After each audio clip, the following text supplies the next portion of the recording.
الله السميع العليم من الشيطان الرجيم. بسم الله الرحمن الرحيم. بسم الله ما شاء الله كان وما لم يشأ لم يكن لا حول ولا قوة إلا بالله عليه توكلت وإليه أنيب. رب اشرح لي صدري ويسر لي أمري واحلل عقدة من لساني يفقهوا قولي. الصلاة والسلام عليك يا رسول الله. خذ بأيدينا قلت حيلتنا أدركنا يا رسول الله. الصلاة والسلام عليك يا رسول الله. خذ بأيدينا قلت حيلتنا أدركنا يا رسول الله.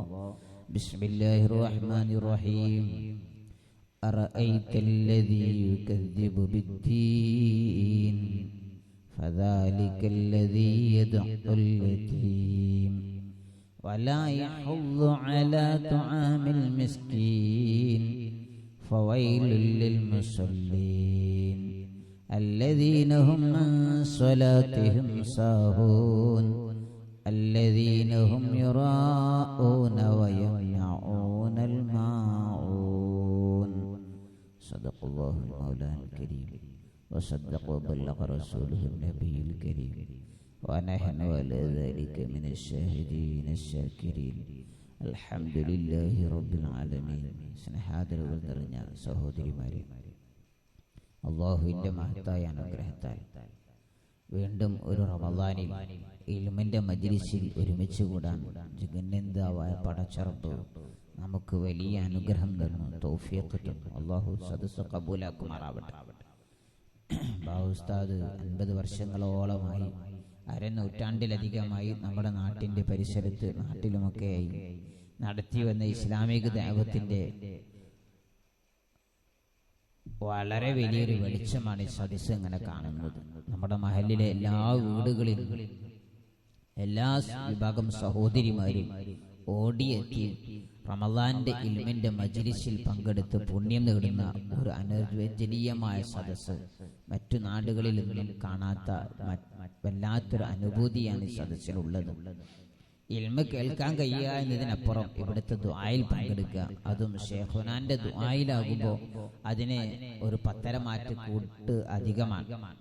ആ രീതിയിൽ അവിടുത്തെ ദുആയിൽ പങ്കെടുക്കുക, സദസ്സിൽ പങ്കെടുത്ത് നിർദ്ദേശങ്ങൾ ഉപദേശങ്ങൾ കേട്ട് ജീവിതത്തിൽ പാഠം ഉൾക്കുക എന്ന താല്പര്യത്തോടെ ഓടിയെത്തിയ പ്രിയപ്പെട്ട സഹോദരിമാരോട്, ഉമ്മമാരോട്, പെങ്ങന്മാരോട്, കൂട്ടുകാരോട് സ്നേഹപൂർവം ചില കാര്യങ്ങൾ മാത്രം ഓർമ്മപ്പെടുത്തി വിശുദ്ധ റമളാനിലെ ഏറ്റവും നല്ല അവസരം അത് ഇൽമിന് വേണ്ടി ഉപയോഗപ്പെടുത്തുന്ന സദസ്സ് അല്ലാഹു കബൂലാക്കുമാറാവട്ടെ. ഇൽമ പഠിച്ചതിന്റെ പേരിൽ വിജയിക്കുന്ന ഒരുപാട് ആളുകളുണ്ട്. അവരുടെ കൂട്ടത്തിൽ അല്ലാഹു നമ്മളെ ഉൾപ്പെടുത്തി അനുഗ്രഹിക്കുമാറാവട്ടെ. നമ്മൾ മാത്രം ഓടിയെത്തി നമ്മൾ മാത്രം സ്വർഗത്തിൽ പോകുക എന്നതാവരുത് ഈ സദസ്സിന്റെ ഒക്കെ ഒരു പ്രമേയം. നമ്മൾ മാത്രമല്ല, നമ്മുടെ വീട്ടില് നമ്മളെ പോലെ ഇങ്ങോട്ട് വരാൻ അർഹതയുള്ള 15 വയസ്സിന് മുകളിലുള്ള, എന്നാൽ ഒരു 50 വയസ്സിന്റെ തായോട്ടുള്ള, 40 വയസ്സിന്റെ ഒക്കെ തായോട്ടുള്ള കുറേ സ്ത്രീകൾ നമ്മുടെ പരിസരത്തൊക്കെ ഇനിയുണ്ട്. അവരൊക്കെ എത്തിക്കൽ കൂടി നമ്മുടെയൊക്കെ ബാധ്യതയാണെന്ന് നമ്മുടെ ഈ സദസ്സിന്റെ പ്രാധാന്യം മനസ്സിലാക്കുമ്പോൾ ബോധ്യപ്പെടുന്നതാണ്. എല്ലാവരും അങ്ങനെയൊക്കെ ആവണം. എപ്പോഴേ നമ്മളൊക്കെ നമ്മുടെ ഉത്തരവാദിത്വം നിർവഹിച്ചവരാവും. ഒരു ക്ലാസ്സിന് ഞാൻ മാത്രം പോവുക, എന്നിട്ട് ഞാൻ മാത്രം വയത് കേൾക്കുക, ഞാൻ മാത്രം നന്നാവുക, അന്ധത്തിൽ നിന്ന് മാറി ഞാനും നന്നാവണം, എൻ്റെ മക്കളും നന്നാവണം, എൻ്റെ ഭർത്താവും നന്നാവണം, എൻ്റെ കൂട്ടുകാർ നന്നാവണം, എൻ്റെ അയൽവാസികളും നന്നാവണം. അങ്ങനെ എല്ലാവരും കൂടെ നന്നാവുമ്പോൾ കൂട്ടമായി ആകാശത്ത് ബന്ധപ്പെടുത്തിയ വലിയൊരു ഊഞ്ഞാല് പോലുള്ളൊരു കട്ടിലുണ്ട്. ആ കട്ടിലിന്റെ മുകളിൽ സുന്ദരമായി ഇരിക്കാൻ കഴിയുന്ന ചില ആളുകളെ പറ്റി മഹാന്മാരെ പറയുന്നുണ്ട്. സ്വർഗത്തിൽ ഇങ്ങനെ ആടുന്ന ഊഞ്ഞാല പോലെ ആടുന്ന കട്ടിലിന്റെ മുകളിൽ ഇരിക്കുന്ന അവരും അവരുടെ ഭാര്യമാരും എന്ന് പറഞ്ഞിടത്ത് മഹാന്മാർ വിശദീകരിച്ചേ കാണാം. എല്ലാ നാട്ടുകാരൊക്കെ ആരൊക്കെ കൂട്ടുകാർ കുടുംബക്കാർ ആരൊക്കെ ഉണ്ടോ നല്ല കാര്യത്തിൽ ഒരുമിച്ച് കൂടിയവർ അവരൊക്കെ സ്വർഗത്തിൽ ഉണ്ടാകും, ഒരുമിച്ച് കൂടുമെന്ന് പറഞ്ഞ വിശുദ്ധ ഖുർആനിലെ സൂറത്ത് യാസീന്റെ ഭാഗമെടുത്ത് മഹാന്മാർ വിശദീകരിച്ചത് കാണാൻ കഴിയും. അപ്പൊ അവരൊക്കെ സ്വർഗത്തിലേക്ക് നമുക്ക് കൊണ്ടുപോകാൻ കഴിയണം. അതിന് നമ്മുടെ നാവ്, നമ്മുടെ സമയം, നമ്മുടെ വിവരം, നമ്മുടെ ഹിക്മത്ത് എല്ലാം അതിന് ഉപയോഗപ്പെടുത്തണം. അങ്ങനെ ഒരാളെ നന്നാക്കാൻ വേണ്ടി നമ്മൾ നാവോ ചിന്തയോ മനസ്സോ ഒക്കെ ഉപയോഗപ്പെടുത്തിയാൽ അതുപോലും രാത്രി മുഴുവനും നിന്ന് നിസ്കരിച്ച നിസ്കാരക്കാരുടെ പ്രതിഫലത്തെക്കാൾ വലിയ പ്രതിഫലമാണെന്ന് പറഞ്ഞ മഹാന്മാരുണ്ട്. ഞാൻ ആ ഭാഗം കൂടുതൽ വിശദീകരിക്കുകയല്ല. നമ്മുടെ വിഷയം അതല്ല. നമ്മുടെ വിഷയം നമ്മളൊക്കെ മനുഷ്യരൻ. വിഷയത്തിന്റെ മർമ്മത്തിലേക്ക് നാം തിരിച്ചു വരും. അപ്പോ ഈ ഇൽമിന്റെ പ്രാധാന്യം നമ്മളെല്ലാവരും ബോധ്യപ്പെടുത്തണമെന്ന് പറഞ്ഞുകൊണ്ട് ഞാൻ ആ ഭാഗം ആമുഖം അവസാനിപ്പിക്കാൻ. നമുക്ക് ഇങ്ങനെ നീട്ടിക്കൊണ്ടുപോയതല്ല. സദസ്സിന്റെ ഒരു പ്രാധാന്യം നമ്മളൊക്കെ മനസ്സിലാക്കുകയും നമ്മുടെ അനിയത്തിമാരെയും താത്തമാരെയും നമ്മുടെ അയൽവാസികളെയും കൂട്ടുകാരെയും മക്കളെയും ഒക്കെ ഈ സദസ്സിലേക്ക് എത്തിച്ച് ഇതിന്റെ പുണ്യം കരഗതമാക്കണമെന്ന് ഇടയിൽ ഓർമ്മപ്പെടുത്തിയതാണ്.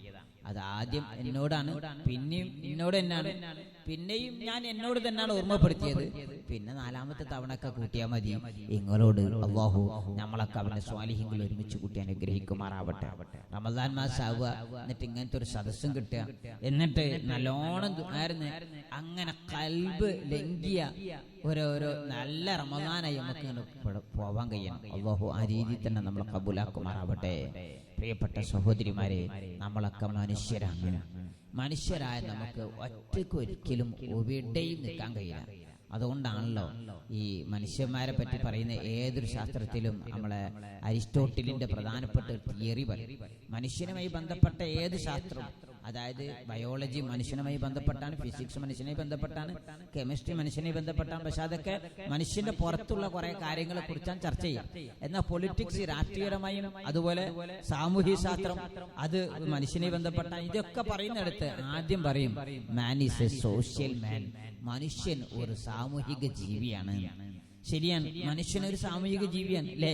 അവൻ ഒറ്റയ്ക്ക് ഒരിക്കലും എങ്ങനായാലും നിൽക്കാൻ കഴിയൂല. എന്തായാലും അവന് വളർന്ന് വലുതാവുമ്പോ അവനൊരു ഇണയെ വേണം, അല്ലെങ്കിൽ അവന് ഭക്ഷണം കഴിക്കണമെങ്കിൽ ഭക്ഷണം പാകം ചെയ്യാൻ മറ്റൊരാൾ വേണം. ഇനി ഭക്ഷണം പാകം ചെയ്യുന്നില്ല, ഒരാൾ ഒരു ഗുഹയിൽ പോയി നിൽക്കാൻ, എന്നാലും അവിടെ ഉണ്ടാക്കിയത് മറ്റാരോ ഉണ്ടാക്കിയ പഴങ്ങളും വൃക്ഷങ്ങളൊക്കെ കടിച്ച് ആയിരിക്കും അവന്റെ ജീവിതം മുന്നോട്ട് പോവുക. ഞാൻ പറഞ്ഞു വരുന്നത് മനുഷ്യൻ ഏതെങ്കിലും രീതിയിൽ അങ്ങോട്ടും ഇങ്ങോട്ടൊക്കെ സഹവർത്തിയത്തോടു കൂടി ജീവിക്കേണ്ടവരാണ്. അങ്ങനെ സഹവർത്തിയത്തോടു കൂടി ജീവിക്കുമ്പോഴേ ഇജ്തിമായിയായ നില സാമൂഹികമായ ഈ ഒരു മുന്നേറ്റം സാധ്യമാകണമെങ്കിൽ ഇസ്ലാം കുറെ കാര്യങ്ങൾ മുന്നോട്ട് വെച്ചിട്ടുണ്ട്. ഇസ്ലാം എന്ന് പറയുന്നത് എന്താണ്? സമാധാനം അല്ലേ. എല്ലാവർക്കും സമാധാനം, എല്ലാവർക്കും സന്തോഷം ഉണ്ടാവണം.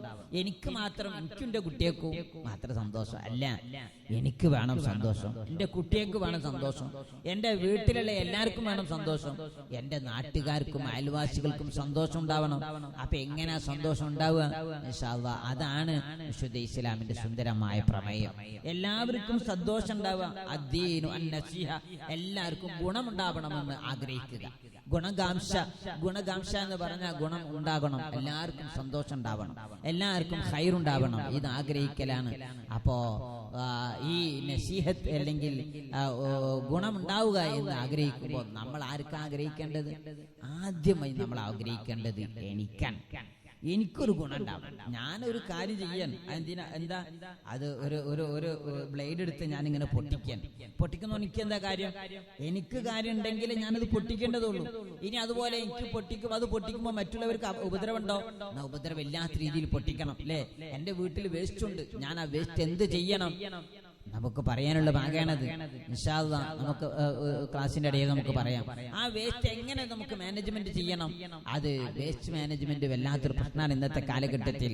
അത് അയൽവാസിക്ക് ബുദ്ധിമുട്ടിക്കാത്ത രീതിയിൽ, നമ്മുടെ വീട്ടുകാർക്ക് ബുദ്ധിമുട്ടാവാത്ത രീതിയിൽ, നമ്മുടെ നാട്ടുകാർക്ക് പ്രയാസമാവാത്ത രീതിയിൽ അതിന് സംസ്കരണം നടത്തണം. ഇവിടെയാണ് ഒരു ഒരു തന്റേടുള്ള മുസ്ലിമായി നമ്മൾ മാറിയാൽ നമുക്ക് സമൂഹത്തിലെ എല്ലാവർക്കും ഉപകാരം ചെയ്യാൻ കഴിയും. എല്ലാവർക്കും ഉപകാരം ചെയ്യാം. മനുഷ്യനെ ഏറ്റവും കൂടുതൽ ഉപകാരം ചെയ്യേണ്ടത് സ്വന്തത്തോടാണ്. ആദ്യം നമ്മളോട് ഉപകാരം ചെയ്യുന്നവനാവണം. നമ്മളോട് തെറ്റ് ചെയ്യുമ്പോഴാണ് നമ്മളെ തന്നെ ഉപദ്രവിക്കുന്നത്. അല്ലേ? നമ്മളെപ്പോഴും പറയും ഇങ്ങനെ, റബ്ബന വലംന, പഠിച്ചോനെ നമ്മളെ ശരീരത്തെ ആക്രമിച്ചിട്ടുണ്ട്. അക്രമമാണ് തെറ്റെന്ന് പറഞ്ഞാൽ ആ അക്രമത്തിൽ നിന്ന് മാറി നമ്മൾ നല്ല വഴിയിലേക്ക് വരണം. ഞാൻ പറഞ്ഞു വരുന്നത് ഇതിന്റെ വിഷയം എവിടാന്ന് ചോദിച്ചാൽ, നമ്മൾ ആദ്യം നന്മ ചെയ്യേണ്ടത് നമ്മളോടാണ്, പിന്നെ നമ്മുടെ ഭർത്താവിനോടാണ്, ഭർത്താവ് കഴിഞ്ഞാൽ പിന്നെ മക്കളോടാണ്, മക്കളും ഭർത്താവും കഴിഞ്ഞാൽ അതാണ് നമ്മുടെ വീടിന്റെ ഒരു ഇട്ടാവട്ടം. അല്ലെ? നമ്മളെപ്പോഴും അവർക്ക് ഹരി ചെയ്യും. അവർക്ക് ചോറായിനോ, അവർക്ക് ചായ ആയിനോ, അവർക്ക് മരുന്ന് വേണോ, അവർക്ക് ഡ്രസ്സ് അലക്കിയതുണ്ടോ, അവരെ നിൽക്കുന്ന സ്ഥലം അടിച്ചേരിയിട്ടുണ്ടോ, ഇതിങ്ങനെ ചിന്തിക്കലേ നമ്മളെ വയ്യുള്ളൂ. നമ്മുടെ ആ ഇട്ടാവട്ടം ആലോചിച്ചാൽ തന്നെ നമുക്ക് കൂലി ഇടാൻ പറ്റില്ല, വേറെ ഒന്നും ആലോചിക്കേണ്ടതില്ല. എന്നാൽ നമ്മുടെ ഇട്ടാവട്ടത്തിനപ്പുറം നമ്മുടെ വീട് നിൽക്കുന്ന പരിസരത്ത് കുറെ വീട്ടുകാരപ്പുറമുണ്ട്. അവരെയാണ് നമ്മുടെ അയൽവാസികൾ. ആ അയൽവാസികൾക്ക് ഗുണം ചെയ്യുമ്പോഴാണ് നമ്മൾ ശരിക്കും ഒരു മുഅ്മിനാകുന്നത്. സുബ്ഹാനല്ലാഹ്. അല്ലാഹുവിന്റെ ഹബീബ് മുഹമ്മദ് റസൂലുള്ളാഹി സ്വല്ലല്ലാഹു അലൈഹി വസല്ലമ തങ്ങൾ പറഞ്ഞത് കാണാ, എന്തേ? ലാ യുഅ്മിനു അഹദുക്കും, പ്രിയപ്പെട്ട മുഅ്മിനീങ്ങളെ, സ്വഹാബ, നിങ്ങളാരും മുഅ്മിനാവുകയില്ല ഹത്താ യുക്രിമ ജാറഹു, അവന്റെ അയൽവാസിയെ അവൻ ആദരിക്കാതെ, അയൽവാസിയെ ബഹുമാനിക്കാതെ, അയൽവാസിയെ ബുദ്ധിമുട്ടിക്കുന്നവൻ മുഅ്മിനാവൂല എന്ന് പറഞ്ഞാൽ പൂർണ്ണമായ മുഅ്മിനാവൂല. ഈമാൻ തഖ്വ, ഈമാൻ നിറഞ്ഞ ഒരു മുസ്ലിമിന്റെ ലക്ഷണം എന്താ? ഈമാൻ പൂർണ്ണമായ ഒരു മുഅ്മിന്റെ ലക്ഷണം എന്താണ്? അവന്റെ പ്രധാനപ്പെട്ട ലക്ഷണം അവൻ അയൽവാസിയെ ബഹുമാനിക്കുന്നുണ്ടോ നോക്കലാണ്. അയൽവാസി ആരാണ്? അയൽവാസി എന്ന് പറഞ്ഞാൽ? അയൽവാസി എന്ന് പറഞ്ഞാൽ നമ്മുടെ വീടിന്റെ തൊട്ടടുത്ത് നിൽക്കുന്നവരാണ് അയൽവാസികൾ. അല്ലെ? അതിന് മതത്തിന്റെ നിറല്ലേട്ടോ, അതിന് മതത്തിന്റെ വേർതിരിവില്ല. അതിന് തൊലി നിറം നോക്കുവോ നമ്മള്? കറുത്തോലാണോ വെളുത്തോലാണോ? കറുത്താലും വെളുത്താലും മോഹിനിയാട്ടത്തിന് പറ്റിയാലും പറ്റിയിട്ടില്ലെങ്കിലും ഒക്കെ നമ്മുടെ ഇസ്ലാം മതത്തിൽ അയൽവാസി തന്നെയാണ്. അയൽവാസിയാണ്. വീടിന്റെ തൊട്ടടുത്ത് പറക്കുന്നവൻ ഏത് മതക്കാരനായാലും, ഏത് കളറുള്ളവനായാലും, ഏത് പാർട്ടിക്കാരനായാലും, ഏത് പതാകക്കാരനായാലും, ഏത് വിഭാഗത്തിൽപ്പെട്ടവനായാലും ഓനൊരു മനുഷ്യനാണ് എന്ന പരിഗണന ഇസ്ലാം ആദ്യം കൊടുക്കണമെന്നാണ് മുസ്ലിമീങ്ങളോട് ഇസ്ലാം ആവശ്യപ്പെടുന്നത്.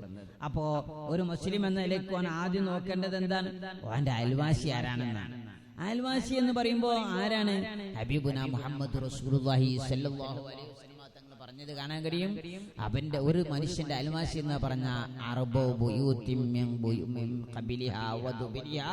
അവരുടെ മുൻഭാഗത്തിൽ 40 വീട്, അതുപോലെ സൈഡ് ഭാഗത്തുള്ള 40 വീട്. ഈ 40 വീടുകൾ അവന്റെ വീടിന്റെ ചുറ്റുഭാഗത്തുള്ള 40 വീടുകളെയാണ് അവന്റെ അയൽവാസി. നമ്മളൊക്കെ വിചാരം നമ്മളെ അയൽവാസി ആരാ? തൊട്ടടുത്ത അക്കണ്ട മുറ്റത്ത്, അല്ലെങ്കിൽ കൊലൈ ഭാഗത്തിന് മുറ്റത്ത്, അല്ലെങ്കിൽ സൈഡിന്റെ ഇപ്പുറത്തുള്ളവര്, ഇത് മാത്രം അയൽവാസികൾ അല്ല. അയൽവാസികൾ എന്ന് പറഞ്ഞാൽ ഇസ്ലാമിനെ സംബന്ധിച്ചിടത്തോളം ഒരു മഹല്ല് മൊത്തം വെട്ടും ഉണ്ടെങ്കിൽ അപ്പൊ ഏകദേശം ഒരു 150ഓളം വീടുകൾ അയൽവാസ ബന്ധത്തിന്റെ ചരടിൽ ഒതുങ്ങിയവരാണ്. അപ്പൊ ഈ അയൽവാസി അങ്ങനെ നോക്കുകയാണെങ്കിൽ പഠിച്ചോനെ, അപ്പൊ നമ്മളൊരു വീട്ടിൽ നാരങ്ങ വാങ്ങിക്കൊണ്ടുവരുമ്പോ ഓൽക്കൊക്കെ ഒരിച്ചു കൊടുക്കണമെന്ന അവസ്ഥ ഈ പറയണേ. അതല്ല, നമ്മൾ കൊടുക്കാൻ കഴിയുന്നിടത്ത് കൊടുക്കാൻ കഴിയൂലേ? കാണുന്ന അയൽവാസിക്ക് കൊടുക്കണം. ഏറ്റവും അടുത്തോലാണ് കൂടുതൽ നമുക്ക് ബന്ധം ഉണ്ടാവേണ്ടത്, ഏറ്റവും അടുത്തോലാണ് കൂടുതൽ കടപ്പാടുണ്ടാവേണ്ടത്. നമ്മുടെ വീട് കൊണ്ടുണ്ടാകുന്ന എല്ലാ ബുദ്ധിമുട്ടും അനുഭവിക്കുന്നവരാരാണ്? അവരാണ് നമ്മുടെ ഏറ്റവും കൂടുതൽ കടപ്പാടുണ്ടാവേണ്ടത്. നമ്മുടെ വീടുണ്ടാവേണ്ട ഏറ്റവും വലിയ ഗുണം അനുഭവിക്കേണ്ടവരാരാണ്? അത് നമ്മുടെ അയൽവാസികളാണ്.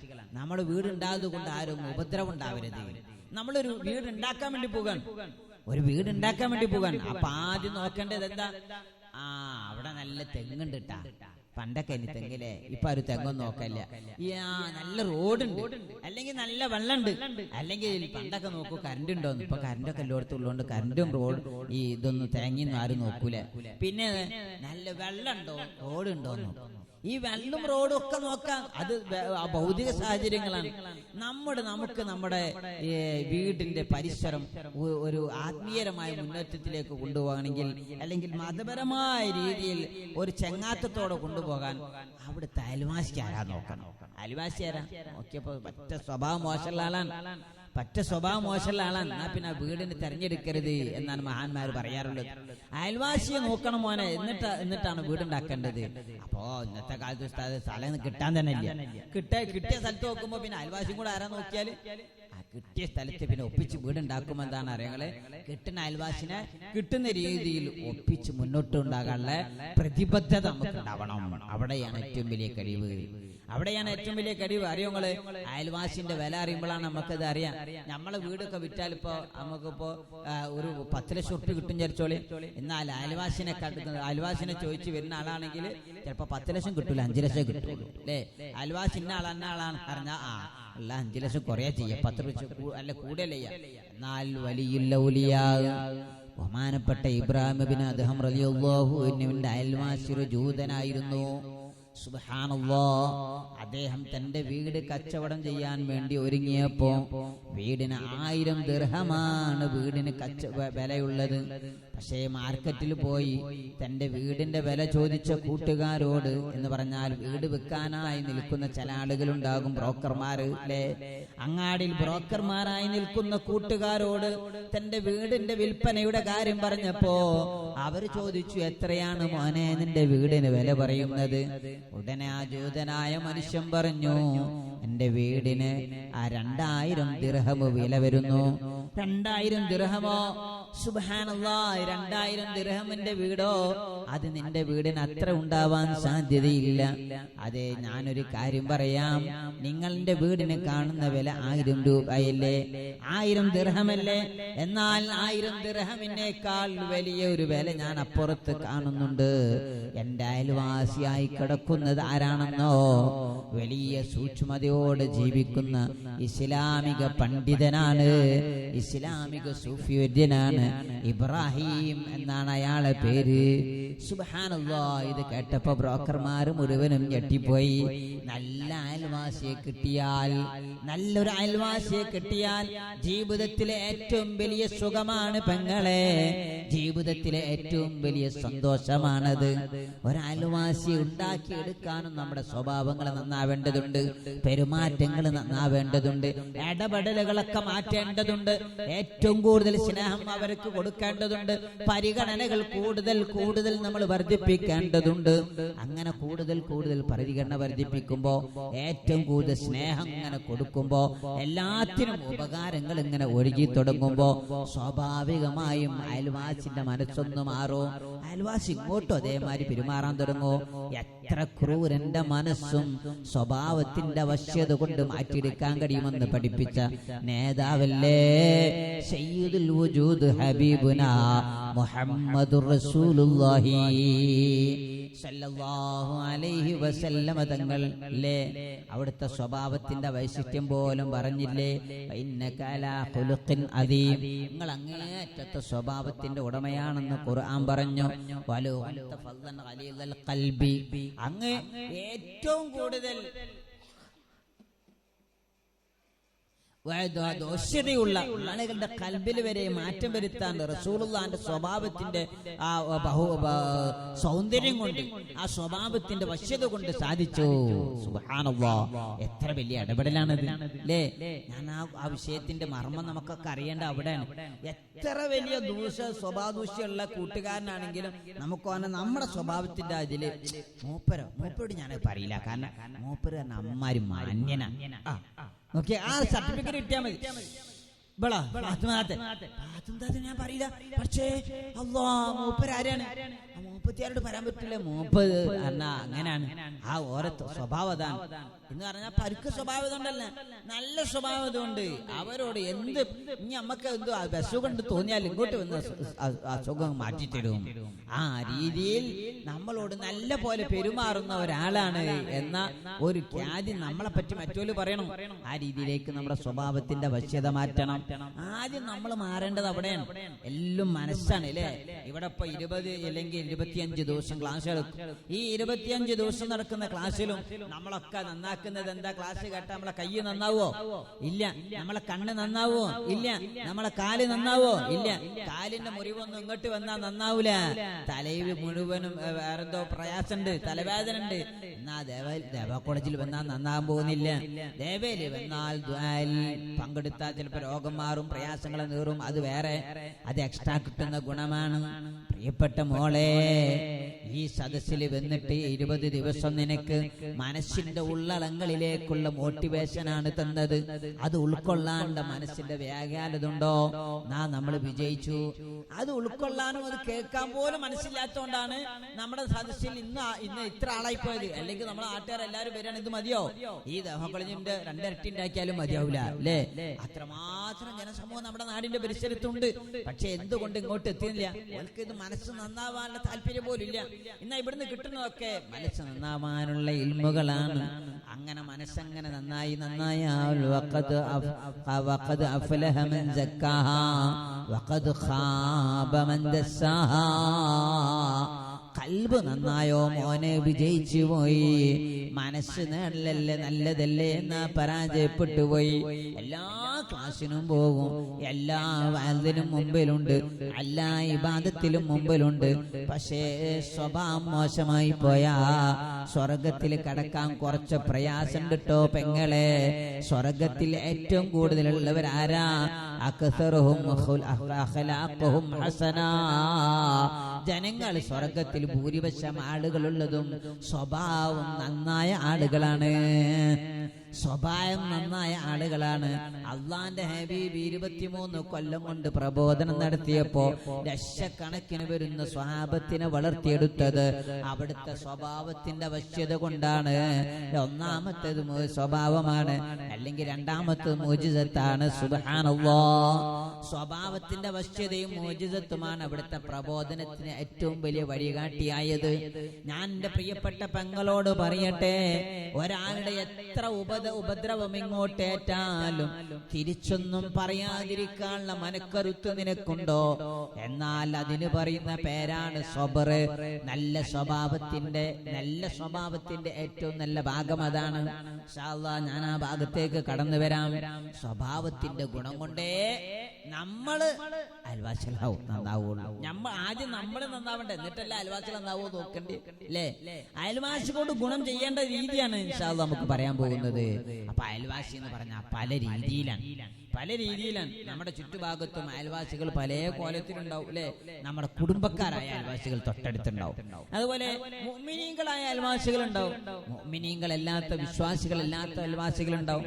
വിശ്വാസികളല്ലാത്ത അയൽവാസികളാണെങ്കിൽ അവരോട് നമുക്ക് ഒരു കടപ്പാട് മാത്രമേ ഉള്ളൂ, അയൽവാസിയാണ് എന്ന കടപ്പാട്. അപ്പൊ നമ്മൾ എന്ത് വേണ്ട? അവർക്ക് ഫിത്റക്കാത്ത് കൊടുക്കണ്ട, നമ്മളെ വീട്ടിൽ ഒളിയത്തിന്റെ മാംസം കൊടുക്കേണ്ടതില്ല. നമ്മുടെ വീട്ടില് ഇറച്ചി കൊണ്ടുവന്നു, ഇറച്ചി അത് ആരോ കൊണ്ടുവന്നാണ്, അത് കുറച്ച് തോനുണ്ട്, എന്നാ പിന്നെ അത് അപ്പുറത്ത് വിശ്വാസിയാണ്, ഓനക്ക് കൊടുക്കാൻ പറ്റും, ഓൻ കോഴിയാണ്, ഓൻ കൂട്ടും, എന്നാ പിന്നെ ഓനക്കും കൊണ്ട് കൊടുക്കാം. നമ്മുടെ വീട്ടിൽ പലഹാരം കൊണ്ടുവന്നു, അത് ഓനക്കും കൊടുക്കാം. ആർക്കും കൊടുക്കണം? അയൽവാസികൾക്ക് കൊടുക്കണം. കൊടുക്കുമ്പോഴേ നമ്മളൊരു മുഅ്മിനാവും. പൂർണ്ണ ഈമാനുള്ള മുഅ്മിനാവണ്ടേ നമുക്ക്? ഞാൻ ഓർമ്മപ്പെടുത്തുന്നു, അയൽവാസി എന്ന് പറയുമ്പോൾ ഒന്നാമത്തെ തട്ടില് നിൽക്കേണ്ടത് കുടുംബക്കാരായ അയൽവാസികളാണ്. അവർക്ക് അയൽവാസി എന്ന ബന്ധമുണ്ട്, പിന്നെ കുടുംബ ബന്ധമുണ്ട്, മാത്രമല്ല വിശ്വാസ ബന്ധവും കൂടെ ഉണ്ട്. സുബ്ഹാനല്ലാഹ്. ഇത് മൂന്നും കൂടി ചേരുമ്പോ കുടുംബക്കാരനായ അയൽവാസിയോട് എല്ലാ കടപ്പാടുകളും ചെയ്തോളണം. കുടുംബക്കാരൻ സാധാരണ അയൽവാസിനെ പോലെയല്ല അല്ലേ? ഓനോട് എല്ലാ നിലക്കും പ്രതിബദ്ധത ഓവറാണ്. എന്താ കാരണം? ഓൻ പട്ടിണി കിടന്നാൽ അത് നമ്മുടെ കൂടി ബാധ്യതയാണ്. അയൽവാസി പട്ടിണി കിടന്നാൽ നമ്മുടെ ബാധ്യത. അത് കുടുംബക്കാരനാകുമ്പോഴോ ഒന്നുകൂടി ബാധ്യത കൂടി. ഓൻ മുസ്ലിം ആണെങ്കിലോ ബാധ്യത കൂടി. അപ്പൊ കുടുംബക്കാരനും കൂടി ആകുമ്പോ ബാധ്യത അതിനേക്കാൾ ഇരട്ടിയായി. സുബ്ഹാനല്ലാഹ്. അപ്പൊ ബാധ്യതകളൊക്കെ അനുസരിച്ച് അയൽവാസികൾ 3 ആക്കിയിട്ടുണ്ട് ഹബീബ്. അപ്പൊ ഒന്നാമത്തെ ഏതാണ്? ഒന്ന് അയൽവാസിയായി അവിശ്വാസിയായ അയൽവാസി, ഓനോട് അയൽവാസി ബന്ധം മാത്രം മതി. പിന്നെ മറ്റോനോടോ രണ്ടാമത്തെ ടീം അയൽവാസിയായ മുസ്ലിം, അപ്പൊ ഓൻ അയൽവാസിയുമാണ് മുസ്ലിമുമാണ് എന്ന ബന്ധം ഉണ്ടാവും. അപ്പൊ ഫിത്റക്കാത്ത് കൊടുക്കേണ്ടി വരും. ഉദ്ഹിയ്യത്തിന്റെ മാംസം കിട്ടിയാൽ അർഹനാണെങ്കിൽ കൊടുക്കണം, ഫിത്റക്കാത്ത് അർഹനാണെങ്കിൽ കൊടുക്കണം. ഉദ്ഹിയ്യത്ത് ആർക്കും കൊടുക്കാം അല്ലെ? ഉദ്ഹിയ്യത്തിന്റെ അർത്ഥം ആദ്യം കൊടുക്കേണ്ടത് കുടുംബക്കാർക്ക്, അയൽവാസികളാണ്, പിന്നെ കുടുംബക്കാർക്ക്. അവിടെയാണ് നമ്മൾ ഏറ്റവും കൂടുതൽ വിജയിക്കേണ്ടത്. നമ്മളെ വീട്ടിൽ സാധനം ബാക്കി വന്നാൽ ആദ്യം എത്തിക്കേണ്ടത് അയൽവാസിന്റെ വീട്ടില്. നമ്മുടെ വീട്ടുകാരന്റെ പൾസ് മുഴുവനും അറിയുന്നവനാവണം അയൽവാസി. നമ്മളെ ഏറ്റവും കൂടുതൽ അത് വിഷയത്തിലേക്ക് കടന്നു വരുന്നു. നമ്മളെ ഏറ്റവും കൂടുതൽ വിവരം അന്വേഷിക്കേണ്ടത് ആരോടാണ്? അതും അയൽവാസിയോടാണ്. നമ്മളോ ഇന്നത്തെ കാലത്ത് നമ്മൾ കൊണ്ട് വരുന്നു, വണ്ടിയിൽ റൂമിൽ കയറണം, നമ്മളെ സമയം കഴിഞ്ഞാൽ നമ്മൾ പോകണം അല്ലേ? ഇതാണ് എന്റെ സാഹചര്യം. എല്ലാരും നമ്മളൊക്കെ സാഹചര്യം അതാണ്. ഞാൻ നേരത്തെ പറഞ്ഞിട്ടുണ്ട്, ഇന്നത്തെ ക്ലാസ് മുഴുവനും എന്റെ കൽബിനോട് എന്റെ ശരീരത്തോടാണ് ആദ്യം, രണ്ടാമത്തതും മൂന്നാമത്തതും പിന്നെ നാലാമത്തും അഞ്ചാമത്തും ഒക്കെ നമ്മൾ നിങ്ങളോട് ഉള്ളൂ. ആദ്യം ഓർമ്മപ്പെടുത്തട്ടെ, അയൽവാസിയോടുള്ള കടമ നിറവേറ്റില്ലെങ്കിൽ അവൻ അയൽവാസിയെ ബഹുമാനിക്കാതെ ഒരാളും സത്യവിശ്വാസത്തിന്റെ മധുരം അനുഭവിക്കാൻ കഴിയൂല. അള്ളാന്റെ ഹബീബ് മുഹമ്മദ് റസൂലുള്ളാഹി സ്വല്ലല്ലാഹു അലൈഹി വസല്ലമ തങ്ങൾ ഓർമ്മപ്പെടുത്തിയത് കാണാം. ശുദ്ധ ഖുർആൻ തന്നെ പറഞ്ഞില്ലേ, ശുദ്ധ ഖുർആൻ തന്നെ പറഞ്ഞു, വഅബ്ദുല്ലാഹ വലാ തുശ്രികു ബിഹി ശൈഅൻ വബിൽ വാലിദൈനി ഇഹ്സാന വബിദിൽ ഖുർബ വൽ യതാമ വൽ മിസ്കീനി വൽ ജാരി ദിൽ ഖുർബ. കണ്ട, ആദ്യം പറഞ്ഞു അല്ലാഹുവിനോട് ഇബാദത്ത് ശിർക്ക് ചെയ്യാതെ ഇബാദത്ത് ചെയ്യണം എന്ന് പറഞ്ഞിട്ട് പിന്നെ പറയാണ് മാതാപിതാക്കളോട് ഗുണം ചെയ്യണം. അത് കഴിഞ്ഞിട്ടോ കുടുംബക്കാരോട് ഗുണം ചെയ്യണം. അത് കഴിഞ്ഞിട്ട് യതീം മക്കളും മിസ്കീൻ മക്കളും ഒക്കെ കഴിഞ്ഞിട്ട് വിശുദ്ധ ഖുർആൻ പിന്നെ അടുത്ത പരിഗണന കൊടുത്തത് വൽ ജാരി ദിൽ ഖുർബ. വൽ ജാരിദിൽ ഖുർബ, കുടുംബക്കാരനായ അയൽവാസി. പിന്നെ വൽ ജാരിൽ ജുനുബി, പിന്നെ വിട്ടു നിൽക്കുന്ന കുടുംബക്കാരനല്ലാത്ത അയൽവാസി. അതുപോലെ അവിശ്വാസിയായ അയൽവാസി. ഇങ്ങനെ ഇവരോടൊക്കെ ഗുണം ചെയ്ത് ജീവിക്കുമ്പോഴാണ് നമ്മൾ യഥാർത്ഥ വിശ്വാസിയാവുന്നത്. അപ്പൊ യഥാർത്ഥ വിശ്വാസിയെ സംബന്ധിച്ചിടത്തോളം എന്താ വേണ്ടത്? അവന്റെ അയൽവാസിയെ ബഹുമാനിക്കുക എന്നതാണ്. അയൽവാസിയെ ബഹുമാനിച്ചില്ലെങ്കിലോ ഫല്യുക്രിം ജാറഹു എന്ന ഹദീസിന്റെ തത്വം അവൻ ഉൾക്കൊണ്ടവനായില്ല. അപ്പൊ ഈമാൻ പൂർണ്ണാവൂല. ഈമാൻ പൂർണ്ണമാവണമെങ്കിൽ അയൽവാസിയോട് ഗുണം ചെയ്യണം. അള്ളാന്റെ ഹബീബ് പറഞ്ഞില്ല, മൻകാന യുഅ്മിനു ബില്ലാഹി വൽ യൗമിൽ ആഖിർ ഫല്യുഹ്സിൻ ഇലാ ജാരി. അവൻ അയൽവാസിയോട് ഗുണം ചെയ്യുന്നവനെ ഈമാൻ മുഅ്മിനാവുകയുള്ളൂ. റസൂലുള്ളാഹി സ്വല്ലല്ലാഹു അലൈഹി വസല്ലം തങ്ങൾ അങ്ങനെ കുറെ സ്ഥലങ്ങൾ ഓർമ്മപ്പെടുത്തിയത് കാണാം. മാമിൻ ബിമൻ ബാത ശബആൻ വജാറുഹു ജായിൻ ഇലാ ജംബിഹി വഹുവ യഅലമു ബി. കണ്ടോ, അയൽവാസി പട്ടിണി കിടക്കുമ്പോ വയറ് നിറച്ച് ഉണ്ണുന്നവനും യഥാർത്ഥ മുഅ്മിനിന്റെ ഗണത്തിൽപ്പെടുത്താൻ കഴിയൂല. ഇതൊക്കെ നമ്മളെ നാട്ടിൽ ഇപ്പൊ പരിസരത്ത് പട്ടിണി കിടക്കുന്ന മുഅ്മിൻ ഉണ്ടാവൂല അല്ലെ? എന്നാലും ഉണ്ടാവൂല എന്ന് നമുക്ക് ഉറപ്പിക്കാം. ഉറപ്പിച്ചോളി. പക്ഷേ നമ്മൾ അറിയേണ്ട ചില സംഗതി ഉണ്ട്. ചില സമയത്ത് ആ വീട്ടുകാരത്തി ഇല്ലാതെ ആ വീട്ടിൽ പുരുഷൻ മാത്രം നിൽക്കുന്ന സമയം ഉണ്ടാവും അല്ലേ? ആ സമയം നമ്മൾ കണ്ടറിയണം. അവിടെ സ്ത്രീ ഇല്ലല്ലോ, പിന്നെ അവിടെ പുരുഷനായ ഒരാളുണ്ടല്ലോ, അവരുടെ ഭർത്താവ് അല്ലെങ്കിൽ അവരുടെ മക്കള്, ആൺകുട്ടികള്. അവർ ഭക്ഷണം പാകം ചെയ്യാതെ അവിടെ ഒറ്റയ്ക്ക് ഇരിക്കുന്നത് ഭക്ഷണം കഴിച്ചിട്ടുണ്ടാവൂലല്ലോ. അന്വേഷണം നടത്തൽ അയൽവാസിയാണ് നമ്മുടെ ബാധ്യതയാണ്. സുബ്ഹാനല്ലാഹ്, ഞാൻ കൂടുതൽ ആ ഭാഗം വിശദീകരിക്കുന്നില്ല. ഒരാളുടെ അയൽവാസ ബന്ധത്തിലേക്ക് എത്തുമ്പോ ഏറ്റവും കൂടുതൽ അയാൾ ശ്രദ്ധിക്കേണ്ടത് തന്റെ ബുദ്ധിമുട്ട് മറ്റുള്ളവർക്ക് ഇല്ലാതെക്കാന്നുള്ളതാണ്. അവന്റെ ബുദ്ധിമുട്ട് തടയാൻ കഴിയണം. ഒന്നാമത് നമ്മൾ ശ്രദ്ധിക്കേണ്ടത്, നമുക്ക് ഒരു ഉപകാരം അങ്ങോട്ട് ചെയ്യാൻ കഴിഞ്ഞില്ലെങ്കിലും നമ്മളെ എന്താവണോ, പരമാവധി അങ്ങോട്ട് ഉപദ്രവങ്ങൾ ചെയ്യാതിരിക്കണം. ഉപദ്രവങ്ങൾ ചെയ്യുന്നിടത്താണ് നമ്മൾ ഏറ്റവും വലിയ പരാജയം ഉണ്ടാവുന്നത്. നമ്മൾ അങ്ങനെ ഉപദ്രവം ഏറ്റവും വലിയ ഉപദ്രവം കിതാബുകളിലൊക്കെ പറഞ്ഞേ കാണാം.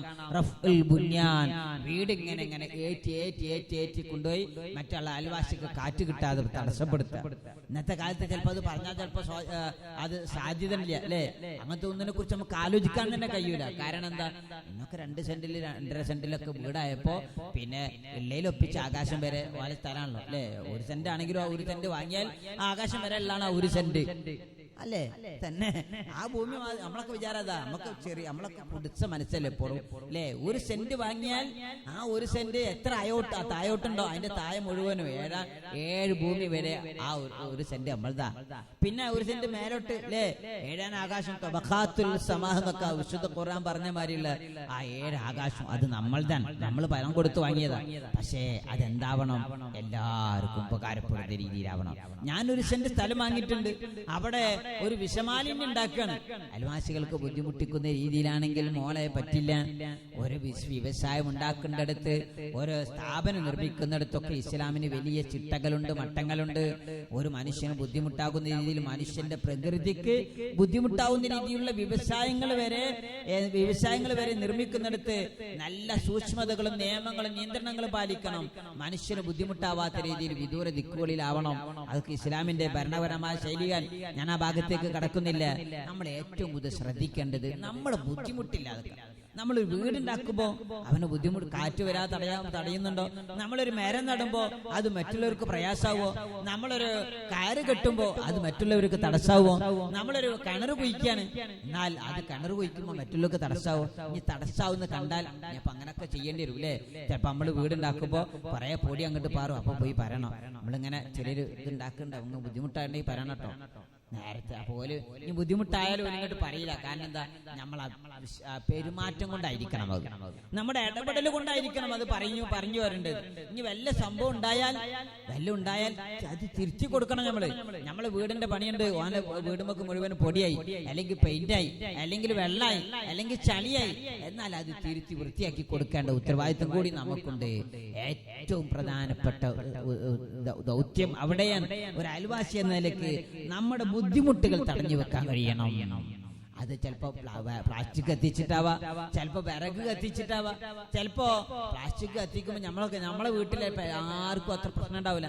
പക്ഷേ ഇന്നത്തെ കാലത്ത് കേരളത്തിലെ ഏറ്റവും വലിയ പ്രശ്നം എന്താ അറിയങ്ങള്, അലർജി രോഗങ്ങൾ വർദ്ധിച്ചു വരുന്നു എന്നുള്ള അല്ലെ. ശ്വാസ സംബന്ധമായ രോഗങ്ങൾ ഏറ്റവും കൂടുതൽ, ആസ്തമ രോഗങ്ങൾ വർദ്ധിച്ചു വരുന്ന രാജ്യം കൂടിയാണ് ഇന്ത്യ. അപ്പോ നമ്മുടെ പ്രത്യേകിച്ച് നമ്മുടെ രാജ്യത്തിന്റെ, നമ്മുടെ പ്രദേശത്തെ കാലാവസ്ഥ കൂടി അങ്ങനെയാണ്. മഞ്ഞും മലയും വെയിലും ഒക്കെ കൂടി സമ്മിശ്രമായ ഒരു സാഹചര്യം ആയതുകൊണ്ട് ശ്വാസകോശ രോഗങ്ങൾക്ക് സാധ്യത കൂടുതലാണ്. അപ്പൊ അത് പ്ലാസ്റ്റിക് കൂടി കത്തിക്കുമ്പോഴോ അതിൽ നിന്ന് വമിക്കുന്ന കാർബൺ മോണോക്സൈഡ് എല്ലാ നിലക്കും അയൽവാസികൾക്ക് ബുദ്ധിമുട്ടുണ്ടാക്കും.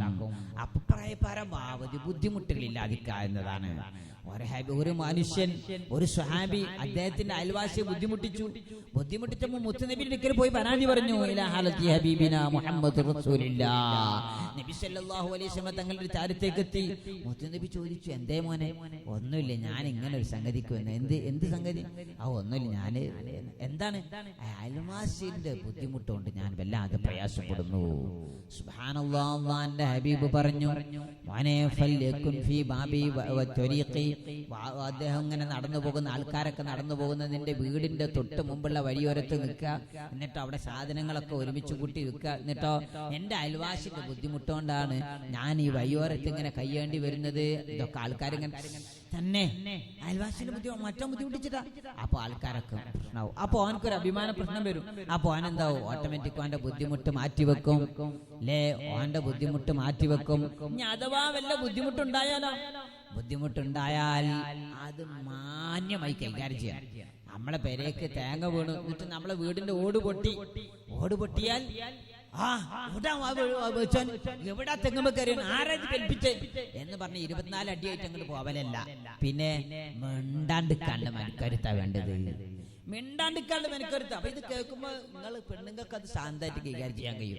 ആണുങ്ങൾക്ക് ഉണ്ടല്ലോ ഇതിങ്ങനെ കൊലബം കിട്ടുള്ള റേഞ്ച് അങ്ങോട്ട് പോകുമ്പോ പോയി ചോദിക്കും ഇപ്പൊ തന്നെ പോയി അയാളെ ഇപ്പട്ട് ശരിയാക്കണം എന്നല്ല നിങ്ങൾ പറയേണ്ടത്. അത് ഞാൻ നോക്കട്ടെ, ചോദിച്ചോക്കട്ടെ, നിങ്ങളിപ്പോ പോയല്ലേ, നമ്മളിപ്പോ ചോദിച്ചോക്കട്ടെ, അതൊന്ന് റെഡിയാക്കി നോക്കട്ടെ, അത് ശരിയാവും. ചിലപ്പോ പോലും അറിയാതെ വീണതാവും, ചിലപ്പോ പോലും നന്നാക്കിയില്ലേ വിചാരിച്ചോളി. എന്നാലും അത് ഓരോട് പറയരുത്. പറയാതിരിക്കുമ്പോൾ കിട്ടുന്നൊരു ഗുണുണ്ട്. സുബ്ഹാനല്ലാഹ്, സിറാത്ത് പാലങ്ങനെ വിട്ടുകിടക്കുന്ന രംഗം പറയുന്നുണ്ട് മഹാനായ അബൂ ഹക്കീം റളിയല്ലാഹു അൻഹു. ഓരോ മുഅ്മിനും ഇങ്ങനെ വിട്ടുകിടക്കും. സുബ്ഹാനല്ലാഹ്, ഏതാ സിറാത്ത് പാലം? കിതാബുകളിൽ അതിന്റെ വിശദീകരണം കാണാൻ കഴിയും. ഒരു മുടി 7 കീറിയതിന്റെ ഒരു ഭാഗം അല്ലേ? മലദർശനം എന്നൊക്കെ നമ്മൾ പഠിച്ച മാതിരി വാള് പോലെ മൂർച്ചയുള്ള, അല്ലെങ്കിൽ അതല്ലെങ്കിൽ അതിനേക്കാൾ പരുക്കവും മൂർച്ചയുമുള്ളത്, അതിനേക്കാൾ മൂർച്ചയുള്ള വാളിനേക്കാൾ മൂർച്ചയുള്ള മുടി എങ്ങനെ 7 ചീന്തിയ ഒരു പാലം. ആ പാലം എന്ന് പറഞ്ഞാൽ നമ്മൾ ഫറൂഖ് പാലം പോലത്തെ ഒരു പാലല്ല മോളെ. ആ പാലത്തിന് വീതിയില്ല. പിന്നെയോ ഒരൊറ്റ ചാട്ടത്തിനോ ഒരൊറ്റ ഓട്ടത്തിനോ പോയി തീർക്കാൻ പറ്റിയ ദൂരമല്ലേ കേട്ടോ. കിതാബുകളുടെ ഹദീസുകളിലെ വിശദീകരിച്ചിട്ട് പണ്ഡിതന്മാരതിനെ വിശദീകരിച്ചത് കാണാൻ കഴിയും. ഏകദേശം 15,000 കിലോമീറ്റർ ദൂരമാണതിന്. 15,000 കിലോമീറ്റർ ദൂരമുണ്ട് സിറാത്ത് പാലത്തിന്. അതിന് 5,000 കിലോമീറ്റർ കുത്തനെ കയറ്റമാണ്. പിന്നെ 5,000 കിലോമീറ്റർ നിരന്ന സ്ഥലമാണ്. പിന്നെ 5,000 കിലോമീറ്റർ കുത്തനെ ഇറക്കമാണ്. സുബ്ഹാനല്ലാഹ്, കയറ്റവും ഇറക്കവുമുള്ള ഈ സിറാത്ത് പാലത്തിന്റെ മുകളിലൂടെ 1000 ആള് പോയാ അഹദും മിൻഹും നജാ അഹദും മിൻഹും, അവരിൽ നിന്ന് ഒരാളാണ് മോളെ രക്ഷപ്പെടുന്നത്. 1000 ആളുകളിൽ നിന്ന് ഒരാൾക്ക് മാത്രമേ അള്ളാഹു രക്ഷ നൽകാൻ രക്ഷപ്പെടാൻ അവസരം കൊടുക്കുന്നുള്ളൂ. കാരണം അതാണല്ലേ, അതല്ലേ ഓർമ്മാക്കണില്ലേ. നോക്കി നിങ്ങള് നമ്മുടെ നാട്ടിലെ എല്ലാ പെണ്ണുങ്ങളും അന്നെടുത്ത് നോക്കുമ്പോ ചുരുങ്ങിയത് എന്തായാലും ഒരു 10,000-ന് മേലെ വരും അല്ലേ, വരും. 40 വയസ്സിന്റെ ഒരു 15 വയസ്സിന് മേലുള്ള പെണ്ണുങ്ങൾ എടുത്ത് നോക്കുമ്പോ എന്തായാലും ഒരു 10,000-ഓളം പെണ്ണ് എന്തായാലും വരും. ഈ മഹൽ ഒന്നായിട്ടാ പറയുന്നത് അല്ലേ, മഹൽ നമ്മുടെ പരിസരത്തൊക്കെ ഈ പരിസരമൊക്കെ എടുത്ത് നോക്കുമ്പോ എന്തായാലും ഒന്ന് വേണ്ട ചുരുക്കി പറയും 3000 തന്നെങ്കിലും വരും. ഇതിന് നമ്മളിങ്ങനെ ഇങ്ങനെ ആറ്റിക്കുറുക്കി വരുന്നത് വളരെ കുറച്ച് ആളുകൾ. ആ കുറച്ച് ആളുകളിൽ 1000-ൽ ഒരാൾക്കാണ് സിറാത്ത് പാലം സുന്ദരമായി വിട്ടുകിടക്കാൻ കഴിയുകയെന്ന് ഹബീബുൽ വറ മുഹമ്മദുർ റസൂലുള്ളാഹി. 5000 കൊല്ലത്തെ കുത്തനെ കയറ്റവും 5000 കൊല്ലത്തെ കുത്തനെ നിരപ്പനെയുള്ള നടത്തവും 5000 കൊല്ലത്തെ കുത്തനെയുള്ള ഇറക്കവും അങ്ങ് കഴിഞ്ഞാൽ സുബ്ഹാനല്ലാഹ് ഒരു അൽഹംദുലില്ലാഹ് പറയാനുണ്ട് പെങ്ങളെ. വല്ലാത്തൊരു നൃത്തമാണത്. സ്വർഗത്തിന്റെ മിന്നിത്തിളങ്ങുന്ന സ്വർഗത്തിന്റെ കമാനം കണ്ടിട്ടൊരു നൃത്തമുണ്ട്. സുബ്ഹാനല്ലാഹ്, ആ നൃത്തം പടച്ചോനെ നമ്മക്കൊക്കെ നീ ഉണ്ടാക്കി തരണേ അല്ലാഹ്. എല്ലാരും എഴുന്നേറ്റിക്ക്. എനിക്ക് ഉറക്കരുണ്ട്, നിങ്ങൾക്ക് ഉറക്കരുണ്ടോ അറിയില്ല. ഞാൻ ഇന്നലെ രാത്രി കുറച്ച് ഉറങ്ങിട്ടോളൂ. ചെല്ലെല്ലാരും സലാത്തുല്ലാഹ് സലാമുല്ലാഹ് അലാ ത്വാഹ റസൂലില്ലാഹ്.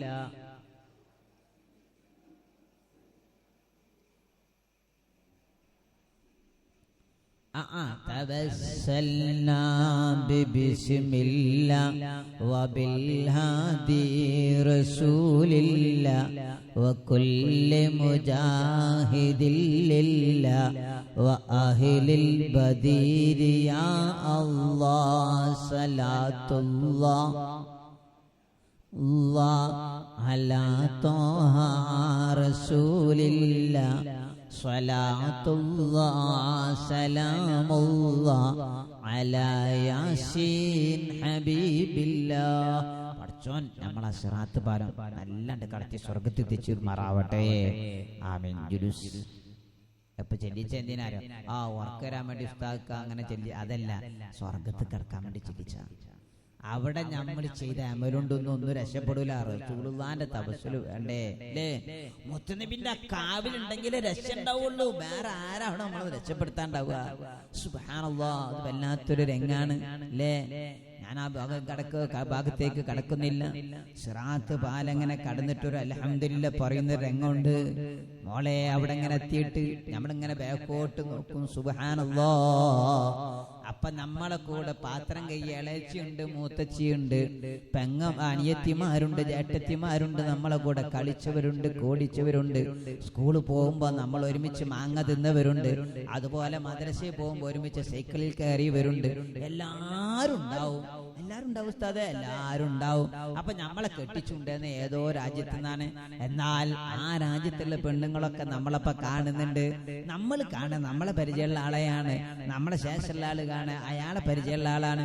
സുബ്ഹാനല്ലാഹ്, കാലം അങ്ങോട്ടും ഇങ്ങോട്ടും ഇങ്ങനെ വഴുതി, ഇപ്പോഴാണോ ഇങ്ങോട്ടാണോ അല്ലാതെ അങ്ങോട്ടാണോ, ഇങ്ങനെ സംശയിച്ച് വല്ലാതെ ഇങ്ങനെ നിൽക്കുന്നൊരു രംഗമുണ്ട്. സുബ്ഹാനല്ലാഹ്, മഹാന്മാരായ പണ്ഡിതന്മാർ വലിയ കഥ പറയുന്നുണ്ട്. മഹാനായ ദാവൂദ് ഹക്കീം റളിയല്ലാഹു അൻഹുവിന്റെ അബുൽ ഹക്കീം റളിയല്ലാഹു അൻഹുവിന്റെ കഥ പറയുന്നുണ്ട്. ഞാൻ വിശദീകരിക്കുന്നില്ല. മഹാനവറുകൾ ഇങ്ങനെ ഭക്ഷണം കഴിക്കാൻ വേണ്ടി നിന്നപ്പോ ഭക്ഷണത്തിൽ ഹലാലായ ഭക്ഷണം കിട്ടണല്ലോ. അപ്പൊ തന്റെ കയ്യിൽ 5 കാശില്ല. ജനങ്ങൾ ഒഴിവാക്കിയ ഭക്ഷണമുണ്ട്. ജനങ്ങൾ ഒഴിവാക്കിയ ഭക്ഷണം, ആ ഒഴിവാക്കിയ ഭക്ഷണം ഇങ്ങനെ കഴിക്കാൻ നിന്നപ്പോ തൊട്ടപ്പുറത്ത് ഭക്ഷണം കഴിക്കുന്നുണ്ട് ഒരു നായ. സുബ്ഹാനല്ലാഹ്, അബുൽ ഹക്കീം റളിയല്ലാഹു അൻഹു ആ നായയെ ഇങ്ങനെ കണ്ടിട്ടുണ്ട്. പക്ഷെ നായ തൊടാത്ത ഭാഗത്തുനിന്ന് ഉള്ളിൽ നിന്ന് തീറിയ കേടൊന്നുമില്ലാത്തത്, എന്നാൽ തന്റെ വിശപ്പ് തീരുന്നതുമായ ഭക്ഷണം അതിങ്ങനെ പൊറുക്കിയെടുത്ത് ഓരോന്നോരോന്ന് ഇങ്ങനെ തിന്നാണ്. ആലോചിച്ച് നോക്കിങ്ങൾ, നമുക്ക് എപ്പോഴെങ്കിലും അങ്ങനത്തെ ഒരു അവസ്ഥ വന്നണോ അല്ലേ? നമുക്ക് എപ്പോഴെങ്കിലും അങ്ങനത്തെ ഒരു അവസ്ഥ വന്നണോ? ഇല്ല. നമ്മളെന്നൊക്കെ പറഞ്ഞ ഇങ്ങനെ പണക്കാരന്റെ മടിക്കല്ലേ ഞാനും നിങ്ങളൊക്കെ ജനിച്ചു വീണത് അല്ലേ? ശരിയാണ്, പണക്കാരന്റെ മടിയിലേക്കാണ് നമ്മളൊക്കെ ജനിച്ചു വീണത്. ഇത് പറഞ്ഞാൽ നമുക്ക് ഉൾക്കൊള്ളാൻ കഴിയൂല. കാരണം എന്താ, നിങ്ങള് നമ്മളൊക്കെ വല്യപ്പന്മാര് കാലഘട്ടം ഉണ്ടായിനി. അന്ന് ഒരാഴ്ചക്ക് ജോലി എടുത്താൽ കിട്ടുന്നത് ഗ്ലാസ് അരി. ചിലപ്പോ അത് ആസ്വദിച്ച ആ ജീവിതത്തിന്റെ കയ്പുനീര് അനുഭവിച്ച ചിലപ്പോ പ്രായമുള്ളമാരൊക്കെ ഇപ്പൊ ഇവിടെ ഉണ്ടാവും. ആ ഗ്ലാസ് അരി ഒന്ന് വീട്ടിൽ കൊണ്ടുപോയിട്ട് അത് ചോറ് വെക്കുമ്പോ കിട്ടുന്ന ഒരു രസമുണ്ട്. ചോറ് എന്താ വെക്കുക, ഇന്നൊരു പിടി അരി എടുത്തിട്ടാ ചോറ് വെക്കുക. ഒരു പിടി അരി എടുത്തിട്ട് വലിയൊരു ചെമ്പില് വെള്ളം വെച്ച് ഒരു പിടി അരി എടുത്തിട്ട് ചോറ് വെക്കുമ്പോ ആ ചോറ് ഇങ്ങനെ വെന്ത് ഇങ്ങനെ വെന്നിട്ട് അതിലെ വെള്ളം ഇങ്ങനെ തിളച്ചു വരുമ്പോ സുബ്ഹാനല്ലാഹ് ചോറ് വെന്തെന്ന് പറഞ്ഞ് സന്തോഷിക്കുന്ന രംഗണ്ടായിനി. ആ രംഗം അവിടുന്ന് ഇങ്ങനെ ചാപ്പിലയില് അല്ലെങ്കിൽ വലിയൊരു ഡവറയില് കഞ്ഞി ഇങ്ങനെ വിളമ്പി കൊടുത്താൽ കഞ്ഞി എന്നല്ല പറയാ, അന്ന് ചോറ് എന്നാ പറയാ. കഞ്ഞും അല്ല ചോറും അല്ലത്, വെറും കഞ്ഞിവെള്ളം ഉണ്ടാവോ. എന്നിട്ട് അതിങ്ങനെ കോരി കുടിക്കുമ്പോ കിട്ടിയടാ. എന്ത് കിട്ടിയെന്ന്? മീനല്ല, സ്വർണ്ണല്ല, ലോട്ടറി അടിച്ചതല്ല, പിന്നെ വറ്റി കിട്ടിയതിന്റെ സന്തോഷം. സുബ്ഹാനല്ലാഹ്. അപ്പൊ നമ്മളൊന്നും ജീവിതത്തിന്റെ പ്രയാസങ്ങൾ അറിഞ്ഞിട്ടില്ല, ഈ ബുദ്ധിമുട്ട് നമ്മൾ ആരും കേട്ടിട്ടില്ല അല്ലേ? അതൊന്നും അറിയാതെ നമ്മൾ പട്ടിണി എന്ന് പറഞ്ഞ സംഗതിയും കാണാതെ ഞാൻ ജനിച്ചത്. നിങ്ങളെങ്ങനെ ജനിച്ചത് എനിക്ക് അറിഞ്ഞൂടാ. പട്ടിണി നമ്മൾ കേട്ടില്ല. നമ്മളൊക്കെ ഖബറിലാണ്. അല്ലാഹു ഇതിന്റെ ഉപ്പാന്റെ ഖബറിൽ അല്ലാഹു എത്തിച്ചു കൊടുക്കുമാറാവട്ടെ. അവരൊക്കെ ജീവിതത്തിന്റെ പട്ടിണി അറിഞ്ഞവരാണ് നമ്മുടെ ഉപ്പൂപ്പമാർ. അങ്ങനെ പോന്നാണ് നമ്മളൊക്കെ ഇവിടെ എത്തിയത്. സുബ്ഹാനല്ലാഹ്. ഇത് അബുൽ ഹക്കീം റളിയല്ലാഹുവിന്റെ ചരിത്രത്തിൽ കാണാൻ കഴിയും. മഹാനവർകൾ വിശപ്പ് സഹിക്കാൻ കഴിയാതെ ജനങ്ങൾ ഒഴിവാക്കിയ ഭക്ഷണമാണ് കഴിക്കാൻ പോകുന്നത്. പെങ്ങളെ, അതിനിങ്ങനെ വാരി എടുത്തിങ്ങനെ നായ തൊടാത്ത ഭക്ഷണം നോക്കിയിട്ട് ചെറിയതെടുത്ത് ഇങ്ങനെ കടിക്കുമ്പോ നായ ഇങ്ങനെ വല്ലാത്തൊരു സ്വരത്തിൽ കുരയ്ക്കുന്നു. ഒരു നായ വർത്താനം പറയില്ലല്ലോ, അസ്സലാമു അലൈക്കും എന്നൊക്കെ പറഞ്ഞ് പറയോ? ഇല്ല, ഒരു കുരയ്ക്കുള്ളൂ. അപ്പൊ അബൂൽ ഹക്കീം റളിയല്ലാഹു അൻഹു മനസ്സിലായി എന്തോ സംഭവം അല്ലേ, എന്തോ ഒന്നും നമ്മളതാക്കുകയാണ്. അപ്പൊ മൂപ്പര് പറഞ്ഞേ, നായന്റെ വർത്താനം മൂപ്പർക്ക് മനസ്സിലായി. ഔലിയാക്കന്മാർ അങ്ങനെയാണ് അല്ലേ? നമ്മളെ കൽവിലുള്ളത് പോലും കേൾക്കാൻ കഴിയും, മൃഗങ്ങളോട് സംസാരിക്കാൻ കഴിയുന്നവരാണ്. സുബ്ഹാനല്ലാഹ്. മഹാനവറുകൾ തിരിച്ചു പറഞ്ഞു, നായേ, ഇത് എന്റെ ഭക്ഷണമാണ്, ഞാൻ എന്റെ ഭാഗത്ത് നിന്നാണ് കഴിക്കുന്നത്. നിനക്കുള്ളത് അവിടെ അല്ലാഹു ഖദറാക്കിയിട്ടുണ്ട്. അതുകൊണ്ട് നിനക്ക് അല്ലാഹു തആല കണക്കാക്കി വെച്ചോ, നിനക്ക് കഴിക്കുക. ഇതാ ഞാൻ കഴിക്കുന്നതോ എനിക്ക് അല്ലാഹു കണക്കാക്കി വെച്ച ഭക്ഷണമാണ്. സുബ്ഹാനല്ലാഹ്. അപ്പൊ നായ, എന്നാലും നിങ്ങൾ ഇവിടെ നിന്നിട്ട് ഇങ്ങനെ കഴിക്കേണ്ടതില്ലല്ലോ. അപ്പൊ നായന്റെ രണ്ടാമത്തെ ഭാഷയിലുള്ള രണ്ടാമത്തെ കൊര കേട്ടപ്പോ അബുൽ ഹക്കീം റളിയല്ലാഹു അൻഹു പറഞ്ഞു, ഫഇന്നീ വഅൻത സവാ, ഞാനും നീയൊക്കെ തുല്യമാണ് കേട്ടോ ഇപ്പം അല്ലേ? പക്ഷേ വലാകിന്നക അഫ്ളലും ബഅദ സിറാത്തി, സിറാത്ത് പാലം കടന്നു കഴിഞ്ഞാൽ ചിലപ്പോ നീയാവും എന്നേക്കാൾ ഉത്തമൻ, നീ എന്നേക്കാൾ വലിയ ശ്രേഷ്ഠതയുള്ളവൻ, നീ എന്നേക്കാൾ വലിയ സ്ഥാനമുള്ളവൻ, നീ എന്നേക്കാൾ വലിയ ബഹുമതി ഉള്ളവനായി മാറുന്നത് എപ്പോഴാ? സിറാത്ത് പാലം കഴിഞ്ഞിട്ടേ തിരിക്കാൻ കഴിയൂ. ചിലപ്പോ ഞാനാവും നിന്നേക്കാ ഉത്തമൻ. കാരണം എന്താ? കൂനി തുറാബ എന്ന് പറഞ്ഞ് അല്ലാഹു തആല നിന്നോട് മണ്ണിനോട് ചേരാൻ വേണ്ടി പറയും. അപ്പൊ നീ മണ്ണാവും. അപ്പൊ ഞാൻ സ്വർഗത്തിലെത്തിയാൽ ഞാനാണ് ഉത്തമൻ.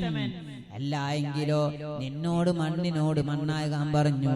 ഞാനാകട്ടെ സിറാത്ത് പാലത്തിന്റെ മുകളിൽ നിന്ന് താഴെ വീണ് നരകത്തിന്റെ ആ തീയിൽ ഇങ്ങനെ വെന്തുരുകയാണെങ്കിൽ സുബ്ഹാനല്ലാഹ്, എന്നേക്കാൾ എത്രയോ ഉത്തമൻ മണ്ണായി തീർന്ന നീയാണ് നായേ എന്ന് പറഞ്ഞുകൊണ്ട് നായോട് അന്യഭാഷയിൽ അബുൽ ഹക്കീം റളിയല്ലാഹു അൻഹു സംസാരിച്ചത് കാണാം.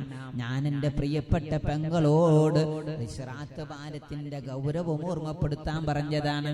ആ സിറാത്ത് പാലത്തിന്റെ ചാരത്തിരുന്നു കൊണ്ട് സിറാത്ത് പാലത്തിന്റെ അപ്പുറത്തേക്ക് ഇരുന്ന് നമ്മൾ അൽഹംദുലില്ലാഹ് എന്ന് പറഞ്ഞിങ്ങനെ കൈ ഇങ്ങനെ കെട്ടി ഇങ്ങനെ നിൽക്കുമ്പോ സുബ്ഹാനല്ലാഹ്, തൊട്ടപ്പുറത്ത് കുറെ ആളുകൾ നോക്കി നിൽക്കുന്നുണ്ട്. ആരൊക്കെയാണത്? നമ്മുടെ അയൽവാസികളുണ്ട്. ആ അയൽവാസികൾ പറയും, ഖദ് അഹ്സൻതു ഇലൈക, മോനെ ഞാൻ നിന്നോട് ഒരുപാട് ഗുണം ചെയ്ത ആളല്ലേ, എനിക്ക് വേണ്ടി എന്റെ തെറ്റുകളും ഏറ്റെടുക്കാൻ പറയുമോ? വലാ തസിറു അസ്റത്തും വിസ്റ ഉഖ്റാ.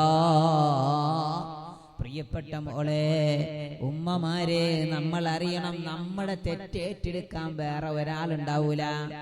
അത് എൻ്റെ മകൻ അല്ലെങ്കിൽ എൻ്റെ പുതിയാപ്പിള വലിയ സംഭവമാണ്, അല്ലെങ്കിൽ എൻ്റെ പുതിയാപ്പിള വലിയ ഔലിയാണ്, അല്ലെങ്കിൽ ഞാൻ വലിയൊരു ഔലിയാന്റെ മോളാണ്, അങ്ങനെ ഔലിയാന്റെ മോളാണ്, അല്ലെങ്കിൽ വലിയൊരു ശൈഖിന്റെ മോളാണ്, ഇതൊന്നും പറഞ്ഞിട്ട് ആഖിറത്തിൽ രക്ഷപ്പെടാൻ കഴിയൂല. അത് പറഞ്ഞിട്ട് അള്ളാന്റെ ഹബീബ് പറയാണ്, അവിടെ ഒരു അയൽവാസി വരും. ആ അയൽവാസി ഇങ്ങനെ മോനെ ഞാൻ നിന്നിലേക്ക് കുറെ ഗുണം ചെയ്തില്ലേ എന്ന് പറഞ്ഞ് അവിടെയും അയൽവാസി വന്നിട്ട് നമ്മളോട് ഇങ്ങനെ ചോദിക്കുന്ന ഒരു രംഗമുണ്ടാവും. അപ്പൊ പറയും നമ്മൾ,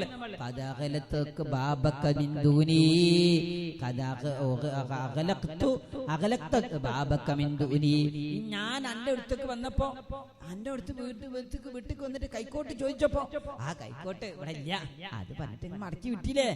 അന്റെ അടുത്തേക്ക് ഞാൻ വല്ലാതെ കടത്തിന് പ്രയാസപ്പെട്ട് 100 റുപ്യ കടം ചോദിച്ചപ്പോ എന്റെ വീട്ടിലില്ല എന്ന് പറഞ്ഞ് നമ്മൾ മടക്കി വിട്ടില്ലേ എന്ന് പറയുന്നൊരു രംഗമുണ്ടെന്ന് ഹബീബുന മുഹമ്മദുർ റസൂലുള്ളാഹി സ്വല്ലല്ലാഹു അലൈഹി വസല്ലമ തങ്ങളുടെ ഹദീസ് വിശദീകരിക്കുന്നുണ്ട്. മഹാനായ ഖുർത്തുബി ഇമാം ഓർമ്മപ്പെടുത്തുന്നു, ഞാൻ എന്റെ പ്രിയപ്പെട്ട സഹോദരിമാരോട് അതിങ്ങനെ പറഞ്ഞു ജൂതന്മാരെ കഥക്കെ പറയുന്നുണ്ട്. പക്ഷെ അവിടെ അയൽവാസിയാണെങ്കിൽ പോലും സിറാത്ത് പാലം കിട്ടി കഴിഞ്ഞാൽ പിന്നെ നമ്മൾക്ക് ഒരാൾ അങ്ങോട്ട് സഹായിക്കാനില്ല, പിന്നെ നമ്മളെ ശഫാത്ത് കൊണ്ട് രക്ഷപ്പെടും. അത് വേറെ വഴികൾ. അത് നമ്മളെ ശഫാത്താണ്, നമുക്ക് ശഫാത്തിന് അർഹത ഉണ്ടാവണം. ആദ്യം നമ്മൾ അങ്ങോട്ട് കടന്നിട്ടുണ്ട്, എന്നിട്ടല്ലേ നമുക്ക് വേറെ ആളെ കടത്തിവിടാണ്ടാവുക. അല്ലാഹു നമ്മളെയും നമ്മളുമായി ബന്ധപ്പെട്ട മുഴുവൻ ആളുകളെയും സ്വർഗത്തിന്റെ മധുരം ആസ്വദിക്കാൻ ഭാഗ്യം ലഭിക്കുന്ന മുഅ്മിനീങ്ങളെ കൂട്ടത്തിൽ ഉൾപ്പെടുത്തി തെരുമാറാവട്ടെ. മോളെ, ദുനിയാവിലെ ഏറ്റവും വലിയ പ്രയാസം താരങ്ങള്, ഏറ്റവും വലിയ ബുദ്ധിമുട്ട് ദീനിനെ കളിയാക്കലാണ്. ഏറ്റവും വലിയ ലജ്ജാകരമായ സംഗതി ദീനിനെ കളിയാക്കൽ. ആരാ ദീനെ കളിയാക്കുന്നത്?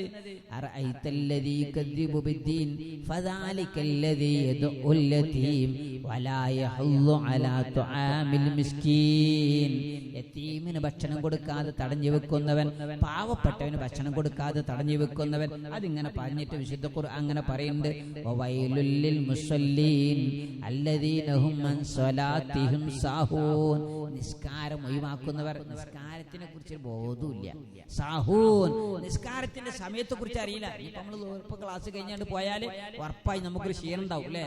ക്ലാസ് കഴിഞ്ഞാല് ബസ്സിൽ കയറിയാൽ തന്നെ ചില ആൾക്കാർക്ക് തലവേദന. ഇനി ബസ്സിൽ കയറിയാണ്ട് ഇറങ്ങി കഴിഞ്ഞാൽ വീട്ടിൽ എത്തിയാൽ പണി ഇങ്ങോട്ട് ആലോചിച്ചിട്ട് വേറെ തലവേദന പിന്നെ ഇരട്ടിയാവും. ഒക്കെ കൂടിയായിട്ട് തണുക്കാണി കണ്ടാലോ, തണുക്കാണി ഇങ്ങോട്ട് വിളിക്കുന്നുണ്ടാവും, മോളെ ഇങ്ങോട്ട് പോരി അറിയാൻ വിളിക്കുന്നുണ്ടാവും. വേഗം പറഞ്ഞും കൂടെ കഴിക്കാതെ മറ്റേ പോളറ്റം കൊണ്ടിട്ട മാരി കട്ടുമക്കണ്ട് കിടക്കും. അല്ല നിങ്ങളെ പറ്റിയല്ലോട്ടെ പറഞ്ഞത്, വേറെ നാട്ടിലെ പെണ്ണുങ്ങളെ പറ്റിയാ പറഞ്ഞത്. ഞാൻ വേറെ ഇന്നത്തെ ക്ലാസ് എടുക്കണ്ടല്ലോ. അപ്പോ ക്ലാസ് കഴിഞ്ഞാൽ അങ്ങനെയാണ്, നമ്മളെ ക്ഷീണാണ്. സംഗതി ബസ്സിലൊക്കെ പോയിണ്ടാവാ, അല്ലെങ്കിൽ ഇവിടെ അടുത്തേക്ക് നടന്നു പോവാനൊക്കെ ഉണ്ടാവുള്ളൂ. എന്നാലും വീട്ടിൽ കണ്ട് എത്തിയാൽ നമുക്കൊരു എന്തോരം സ്വർഗത്തിൽ കണ്ട് എത്തിയമാരെ അപ്പൊ ഒരു സുഖ. അപ്പൊ അതുകൊണ്ട് ക്ഷീണം കണ്ട് എല്ലാം കൂടി തലേക്ക് കൊണ്ട് വരും, ഒറ്റ ഉറക്കാണ്ട് ഉറങ്ങിയിട്ട് പിന്നെ ചിലപ്പോൾ നീക്കല് 2:30 3:30 അസറാൻ കൊടുക്കണതിന്റെ മൂട്ടില് ഉണ്ടാക്കിയ 2 സുഖ. നീച്ചാൽ എന്താണ്, ഒറ്റ ഒതു മതി, 2 നിസ്കാരം കിട്ടും. വളരെ റാഹത്തോടുകൂടി നിസ്കാരം കഴിയും അല്ലേ. ഒരു വെടി 2 പക്ഷി, വളരെ റാഹത്താണ്. പക്ഷേ റമദാൻ മാസാട്ടോ, റമദാൻ മാസാണ്. ആ സമയത്ത് നിസ്കരിക്കുന്ന നിസ്കാരം ഉണ്ടല്ലോ, അഫ്ളലുൽ സ്വലവാത്തി അഫ്ളൽ അയ്യുൽ അമാലി അഫ്ളലു യാ റസൂലുള്ളാഹ് അസ്സലാത്തു ലിഅവ്വലി വഖതിഹാ. മുത്തനബി ത്വഹാ റസൂലുള്ളാഹി സ്വല്ലല്ലാഹു അലൈഹി വസല്ലം തങ്ങൾ പറഞ്ഞില്ലേ ഏറ്റവും നല്ല അമൽ ഏതാണ് നബിയെ എന്ന് ചോദിച്ചപ്പോ 3 വട്ടം പറഞ്ഞു നിസ്കാരം. അത് അതിന്റെ സമയത്ത് തന്നെ നിർവഹിക്കലാണ് ഹബീബുനാ മുഹമ്മദ് റസൂലുള്ളാഹി. അല്ലാഹു നിസ്കാരം അതിന്റെ കറക്റ്റ് നിർവഹിക്കാൻ നമുക്ക് തൗഫീഖ് നൽകുമാറാവട്ടെ. പിന്നെ പ്രയാസം രോഗമൊക്കെ ഉണ്ടാവും, തലവേനൊക്കെ ഉണ്ടാവും കേട്ടോ. അത് വേണ്ടാന്നോ, തലവേന മുച്ചിട്ടാളം കഴിഞ്ഞ സംഗതിയൊന്നും അല്ലല്ലോ. അത് വന്നാൽ പിന്നെ മാറണേരെ അത് ചിലപ്പോ ഒന്ന് അഡ്ജസ്റ്റ് ചെയ്യേണ്ടി വരും. എന്നാലും ആ തലവേന സഹിച്ചിട്ടുള്ള ഒരു നിസ്കാരം ഉണ്ടല്ലോ, തറാവി ഇങ്ങോട്ട് നിസ്കരിക്കാൻ നേരത്ത് തറാവി നിസ്കരിക്കാൻ കഴിയൂല. കാരണം എന്താ പറയുക, മാരി നിസ്കരിച്ച പിന്നെ റെയിൽവേ ഗേറ്റ് തുറന്ന മാതിരി ചില ആൾക്കാർ അങ്ങോട്ട് തിന്നോട്. റെയിൽവേ ഗേറ്റ് തുറന്നാൽ കണ്ടില്ല നിങ്ങള്, ജീപ്പും പോവും, ലോറിയും പോവും, ബസ്സും പോവും, കാറും പോവും, ഒക്കെ കിട്ടിക്കിട്ടിക്കിട്ടിയാണ് പോവയ്യ. അതേമാതിരി മരുവാങ്ങട്ട് കൊടുത്താൽ പിന്നെ കത്തിരി വരച്ചും പത്തിരി ചിലപ്പോ ഇപ്പുറത്ത് കൂടെ ഇപ്പുറത്ത് വത്തക്കാവും തിന്നുണ്ടാവും. വത്തക്കാവില്ല, വത്തക്കനെ തോലായി ഉണ്ടാവും. അതിങ്ങോട്ട് അറിയില്ല, ആർത്തിയോണ്ടേ അതിങ്ങോട്ട് ഒന്നായിട്ട് ഇങ്ങോട്ട് തിന്നിട്ട് പിന്നെ ആരങ്ങളിലും ഒക്കെ കൂടി കുടിച്ചിട്ട് പിന്നെ കട്ടുമൊക്കെ ശരണം ഉണ്ടാവുള്ളൂ. എടുത്ത കയ്യച്ച പാത്രം, തിന്ന പാത്രം പോലെ കേൾക്കാൻ എനിക്ക് ബോധം ഉണ്ടാവില്ല. ഞാൻ നിങ്ങളെ കാര്യമല്ല പറയുന്നത്, ഞാൻ എന്റെ കാര്യം പറയണേ. എന്റെ കാര്യം പറയാം. അങ്ങനാണ് നമ്മളൊക്കെ. നമ്മൾ ഭക്ഷണം കണ്ട് കിണ്ടാ പിന്നെ അവിടെ കാർത്തി വന്ന് നമ്മളെന്താവും പിന്നെ അങ്ങോട്ട് തിന്നിട്ട് പിന്നെ ഒരു അന്തം കിട്ടൂല. പിന്നെ കട്ടിന് കിട്ടിയാൽ മതി നമുക്ക്. പിന്നെ കട്ടുമ്പോ ശരണോ മഗ്‌രിബ് ചിലപ്പോ ഉണ്ടാവില്ല, ഇശാ ചിലപ്പോ ഉണ്ടാവില്ല, തറാവി അല്ലേ അത് പറയണ്ട. ഏതായാലും അതൊക്കെ ഉണ്ട് അഡ്ജസ്റ്റ് ആയി പോകും അന്നത്തെ ദിവസം. എന്താ നിങ്ങള് പള്ള പീപ്പി ആക്കി തിന്നുമ്പോണ്ട കുഴപ്പമില്ല.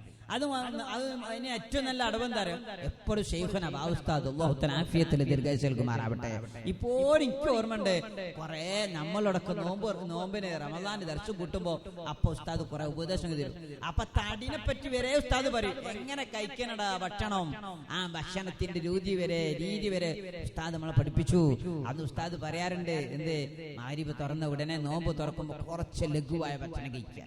ലഘുവായ ഭക്ഷണം, വയറിന് പറ്റിയ വിശപ്പ് തീർന്ന് ഫുള്ളായിട്ട് തീർക്കരുത് വിശപ്പ്. ആ രീതിയിൽ അങ്ങോട്ട് കുറച്ച് 2-3 പത്തിരി തിന്നാൽ തന്നെ വിശപ്പ് കുറച്ച് ക്ഷീണം അധികമാവും. ഫ്രൂട്ട്സോ മറ്റേ കരിപ്പൊടി ഇതൊക്കെ തിന്ന് എണ്ണപ്പൊടി കടിയൊക്കെ പരമാവധി ഒഴിവാക്കി ഫ്രൂട്ട്സുകളും കുറച്ച് വെള്ളമൊക്കെ കുടിച്ച് പിന്നെ കുറച്ച് അഡ്ജസ്റ്റ് ചെയ്ത് വെക്കുക. എന്നാല് നല്ല റാഹത്തുണ്ടാവും തറാവിസ്കരിക്കാൻ, നല്ല റാഹത്തുണ്ടാവും തറാവിസ്കരിക്കാൻ. അത് വേറെ വിഷയാട്ടോ, നമ്മളെ വിഷയം അവിടെ അല്ല, നമ്മളെ വിഷയം അൽവാസിമലാണല്ലോ. ഞാൻ പറഞ്ഞു വരുന്നത്, അതൊക്കെ അങ്ങോട്ട് കഴിച്ചങ്ങോട്ട് പള്ള ബിപിയാക്കി കിടക്കുമ്പോ ഒരു കുന്തും നമുക്ക് ഓർമ്മ ഉണ്ടാവൂല. അങ്ങനെ ആവരുത്. ജീവിതത്തിലെ എല്ലാ പ്രയാസങ്ങളും നമ്മൾ അറിയണം, എല്ലാ ദുഃഖങ്ങളും നമ്മളെ മലർത്തിയടിക്കണം. ആ തലവേദന കിട്ട് സഹിച്ചിട്ടുള്ള ഒരു നിസ്കാരമുണ്ട്. ആ തലവേദന ക്ഷീണമൊക്കെ മറച്ചു വെച്ചിട്ടുള്ള നിസ്കാരം ഉണ്ടല്ലോ, അത് വല്ലാത്ത നിസ്കാരം. വേദന സഹിച്ചുകൊണ്ട് നിസ്കരിക്കുന്ന നിസ്കാരത്തിന്, പ്രയാസങ്ങൾ സഹിച്ചുകൊണ്ട് നിസ്കരിക്കുന്ന നിസ്കാരത്തിന്, അസുഖമുള്ള മക്കളെ മരുന്ന് കൊടുക്കുന്നു, ഭക്ഷണം കൊടുക്കുന്നു, അവരെ ആട്ടി ഉറക്കുന്നു, അതിനിടയിൽ അവർ ഉണരുന്നു, ഉണർച്ചയുടെ ഇടയിൽ പ്രയാസങ്ങൾ ഉണ്ടാകുന്നു, അതിനിടയിൽ ഭർത്താവിന്റെ ദോഷ സ്വഭാവങ്ങൾ അനുജയിക്കുന്നു, വീട്ടിൽ ഭരണകാര്യങ്ങൾ നിർവഹിക്കുന്നു. എന്നിട്ടും റമദാന് 30 അങ്ങോട്ടായപ്പോ ആ പെണ്ണിനൊരൊറ്റ തറാവീഹ് നഷ്ടപ്പെടുന്നില്ല. ഒരൊറ്റ ഖത്മുകളുടെ എണ്ണം നോക്കുമ്പോ 3 കുറയുന്നില്ല. ഒരൊറ്റ ദിവസവും നഷ്ടപ്പെട്ടിട്ടില്ല. തഹജ്ജുദിന്റെ പതിവ് നഷ്ടപ്പെട്ടിട്ടില്ല. ഇതല്ലേ പെങ്ങളെ തഖവയുള്ള പെണ്ണ് എന്ന് പറയുന്നത്. അസുഖമുള്ള മക്കള്, ദാരിദ്ര്യത്തിൽ ജീവിക്കുന്ന കാലഘട്ടം, എന്നിട്ടും അന്നത്തെ ദിവസം ഒരു ളുഹായും പോയില്ല. ഇന്നോ ദാരിദ്ര്യമില്ല, ഭക്ഷണം കൂടുതൽ അധികമായി എന്നതിന്റെ പേരിലാണ് നമ്മുടെ ഇബാദത്ത് മുഴുവനും നഷ്ടപ്പെട്ടു പോകുന്നത്. ഞാൻ ഇടയിലൊന്ന് സൂചിപ്പിച്ചു എന്ന് മാത്രം. പ്രിയപ്പെട്ട പെങ്ങളെ, വിഷയത്തിന്റെ മർമ്മത്തിലേക്ക് തിരിച്ചു വരട്ടെ. അയൽവാസിയെ എങ്ങനെ ആദരിക്കണമെന്ന് നമ്മൾ പറഞ്ഞു പോകുന്നതല്ലേ. മഹാനായ അബ്ദുല്ലാഹി തസ്തരി റളിയല്ലാഹു അൻഹുവിന്റെ കഥ പറഞ്ഞിട്ട് ഞാൻ ആ ഭാഗം അവസാനിപ്പിക്കുകയാണ്. പരമാവധി മറ്റുള്ളവരെ ബുദ്ധിമുട്ടിക്കുന്നതിൽ നിന്നും, നമ്മുടെ ബുദ്ധിമുട്ട് മറ്റുള്ളവരെ അറിയിക്കുന്നതിൽ നിന്നും മനസ്സും പ്രതികരണങ്ങളും ഒഴിവാക്കി നിർത്താൻ നമ്മൾ പരമാവധി ശ്രമിക്കണം. അതെങ്ങനെ കഴിയാ? അത് വല്ലാത്തൊരു മനസ്സാണ്.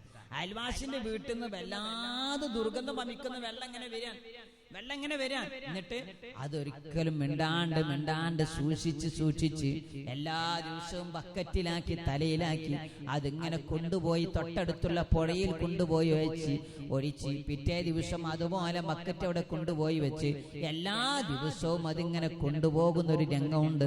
സുബ്ഹാനല്ലാഹ്. ഇതിങ്ങനെ ചെയ്യുമ്പോ ആ പെണ്ണിന് കിട്ടുന്ന സ്വർഗമുണ്ടല്ലോ, വല്ലാത്ത സ്വർഗമാണ് പെങ്ങളെ. അയൽവാസിന്റെ ബുദ്ധിമുട്ട് സഹിക്കാൻ കഴിയുക, ആ മനസ്സ് വല്ലാത്തൊരു മനസ്സാണ്. അത് കിട്ടാനാണ് ഇന്നത്തെ ക്ലാസ് ഞാൻ ഏറ്റവും കൂടുതൽ ഫോക്കസ് ചെയ്തത്.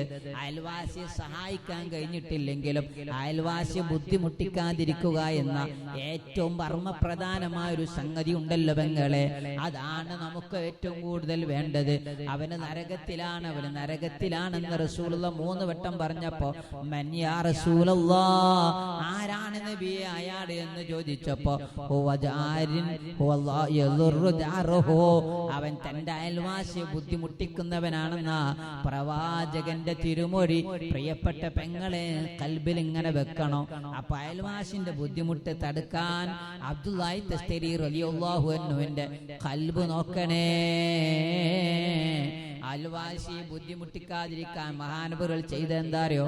ജൂതനായ അയൽവാസിന്റെ വീട്ടിൽ നിന്ന് വരുന്ന ബാത്റൂമിലെ വെള്ളമുണ്ടല്ലോ, അഥവാ ഒന്നുകൂടി പറഞ്ഞ ആ ടോയ്ലറ്റിലെ വെള്ളം, ആ വെള്ളം തന്റെ വീടിന്റെ പരിസരത്തുള്ള മതില്, ആ മതില് ഓട്ടയായി വെള്ളം ഇങ്ങനെ ഒഴുകി വരുന്നു. വെള്ളം ഒഴുകി വരുമ്പോ വെള്ളത്തിനോട് പറയാൻ പറ്റുമോ? വെള്ളേ ചൂടുക്ക പോണത് എന്റെ പറമ്പിൽ എന്നാ പറയാ, എന്റെ പറമ്പ് കണ്ട് വെല്ല എന്ന് പറഞ്ഞ് വെള്ളത്തിനോട് ചൂടായിട്ട് കാര്യമുണ്ടോ? എന്നാ അയൽവാസിയോട് പറയാൻ പറ്റുമോ? പറയാതെ അബ്ദുല്ലാഹി തസ്തരി റളിയല്ലാഹു അൻഹു അവിടെ ഒരു പാത്രം വെച്ചു കൊടുക്കുന്നു.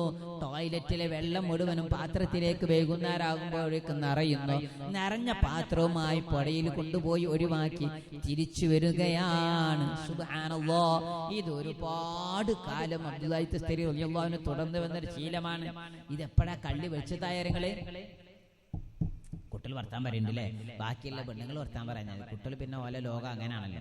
അപ്പോ അബ്ദുല്ലാഹി തസ്തരി റളിയല്ലാഹു അൻഹു എപ്പോഴാ കള്ളി വെളിച്ചതായത്? സുബ്ഹാനല്ലാഹ്. മഹാനവറുകൾക്ക് സുഖമില്ലാതെ, മഹാനവറുകൾ സുഖമില്ലാതെ രോഗശയ്യയിലായി കിടക്കുന്നു. ജൂതനായ അയൽവാസി നാട്ടുകാർ മുഴുവനും കാണാൻ വരുന്ന കണ്ടപ്പോ ജൂതനായ അയൽവാസി അദ്ദേഹത്തെ കാണാൻ വേണ്ടി വന്നപ്പോ സുബ്ഹാനല്ലാഹ്, സുഖമില്ലാത്തത് കൊണ്ട് വീട്ടിലുള്ള ജോലികൾ കുറെ ചെയ്തിട്ടില്ല, വീട് വൃത്തിയാക്കേണ്ട കുറെ പണി ചെയ്യാണ്ട്. അപ്പൊ വീട്ടിന്റെ അടുത്തേക്ക് ഇങ്ങനെ എത്തിയപ്പോ ജൂതൻ ഇങ്ങനെ ഒരു ഫൗൾ സ്മെൽ, ഒരു ദുർഗന്ധം. അപ്പൊ എന്താണ്? ോട് ഒന്നും ചോദിക്കാതെ വീടിന്റെ ചാരത്ത് ഇങ്ങനെ നടന്നു നോക്കി. സുബ്ഹാനല്ലാഹ്. അപ്പോഴാണ് അവിടെ ഒരു പാത്രം കാണുന്നു. ആ പാത്രം നിറയെ മലിനം നിറഞ്ഞ വെള്ളമാണ്. അതിങ്ങനെ ഒഴുകുന്നുണ്ട്, മുറ്റത്തേക്ക് എത്തിയിട്ടുണ്ട്. നല്ലപോലെ നോക്കിയപ്പം പാത്രത്തിലേക്ക് വെള്ളം വരുന്നത് തന്റെ പറമ്പിൽ നിന്നാണ്. തന്റെ പറമ്പിൽ താനും തന്റെ ഭാര്യയും തന്റെ മക്കളും ഉപയോഗിക്കുന്ന ടോയ്ലറ്റിൽ നിന്നാണ്. സുബ്ഹാനല്ലാഹ്. ഇത് കേട്ട ഉടനെ, ഇതറിഞ്ഞ ഉടനെ ആ ജൂതൻ അദ്ദേഹത്തിന്റെ അയൽവാസിയായ അബ്ദുല്ലാഹി തസ്തരി റളിയല്ലാഹു അൻഹുവിനോട് വന്ന് ചോദിക്കുന്നു. അദ്ദേഹം മരണശയ്യയിലാണ്. അബ്ദുല്ലാഹി തസ്തരി റളിയല്ലാഹു അൻഹു സുഖമില്ലാതെ കിടക്കുകയാണ്.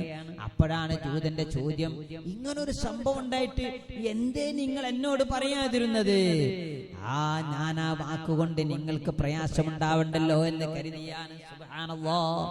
അത്രമാത്രം അയൽവാസിയെ ബുദ്ധിമുട്ടിക്കാതെ ജീവിച്ച അബ്ദുല്ലാഹി തസ്തരി റളിയല്ലാഹു അൻഹു സമീപനം കണ്ടിട്ട് ആ ജൂതൻ ഇസ്ലാമിലേക്ക് വന്നു എന്നാണ് ചരിത്രത്തിന്റെ അവസാനം. സുബ്ഹാനല്ലാഹ്. ആലോചിച്ച് നിങ്ങള്, ഇന്ന് നമ്മളെ വീട്ടിലാണെങ്കിലോ അയൽവാസി നേരെ മുസ്ലിം ആയവൻ തിരിച്ച് അങ്ങോട്ട് പോകുന്ന അല്ലെ, വേറെ ഏതെങ്കിലും മതത്തിലേക്ക് പോകുന്ന ഒരു രീതിയിലാണ് നമ്മളൊക്കെ പെരുമാറ്റം. മാറ്റണം, നമ്മൾ മാറണം. ഞാൻ നേരത്തെ പറഞ്ഞതുപോലെ ഈ പ്രയാസങ്ങൾ സഹിക്കാൻ കഴിയാം. അത് വല്ലാത്തൊരു തൗഫീഖാണത്, വല്ലാത്തൊരു തൗഫീഖാണ്. അന്യവന്റെ പ്രയാസങ്ങൾ സഹിക്കാൻ കഴിയാം. ഭർത്താവിന്റെ പ്രയാസം എത്ര ഉണ്ടെങ്കിലും നമ്മൾ സഹിക്കാറുണ്ട് അല്ലെ. ഉമ്മാന്റെ പ്രയാസം എത്ര ഉണ്ടെങ്കിലും നമ്മൾ സഹിക്കും. അനിയത്തിമാരുടെ ജേഷ്ഠത്തിമാരുടെ പ്രയാസങ്ങൾ നമ്മൾ സഹിക്കും. മക്കൾക്ക് രോഗമുണ്ടായി എന്നാൽ അതിന്റെ പ്രയാസങ്ങൾ നമ്മൾ സഹിക്കും. അതുപോലെ മോളെ, അയൽവാസി നിന്നുണ്ടാകുന്ന ബുദ്ധിമുട്ടുകളെയും ക്ഷമിക്കാൻ കഴിയണം.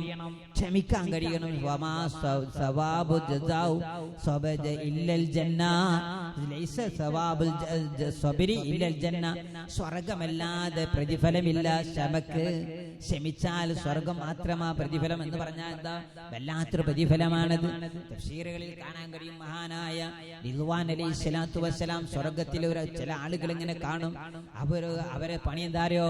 അവരിങ്ങനെ സ്വർഗത്തിന്റെ ആകാശലോകത്ത് വട്ടമിട്ട് പറക്കുന്ന പറവകളെ പോലെ അവരിങ്ങനെ നീന്തി പറക്കുകയാണ്. പറക്കുകയാണ്, ഇങ്ങനെ ചിറകും വെച്ച് ഇങ്ങനെ പറക്കുക. നമ്മളൊക്കെ ഇങ്ങനെ കാക്ക പറക്കണേ കാണുമ്പോ, പരുന്ത് പറക്കണേ കാണുമ്പോ അതുപോലത്തെ ഒരു ചിറക് നമുക്ക് ഉണ്ടായ മതിയെ നമ്മൾ ആഗ്രഹിക്കാറുണ്ട് അല്ലേ? എന്നാൽ അതുപോലെ ഒരു ചിറക്, അല്ലെങ്കിൽ അതിനേക്കാൾ ആകർഷണീയമായത്, അതിനേക്കാൾ വലിയ ഭംഗിയുള്ളത്, അതിനേക്കാൾ വലിയ ഫിറ്റുള്ളതുമായ ഒരു ചിറക് അല്ലാഹു നൽകുന്നു. എന്നിട്ട് സ്വർഗത്തിൽ ഇങ്ങനെ പറക്കുന്നു.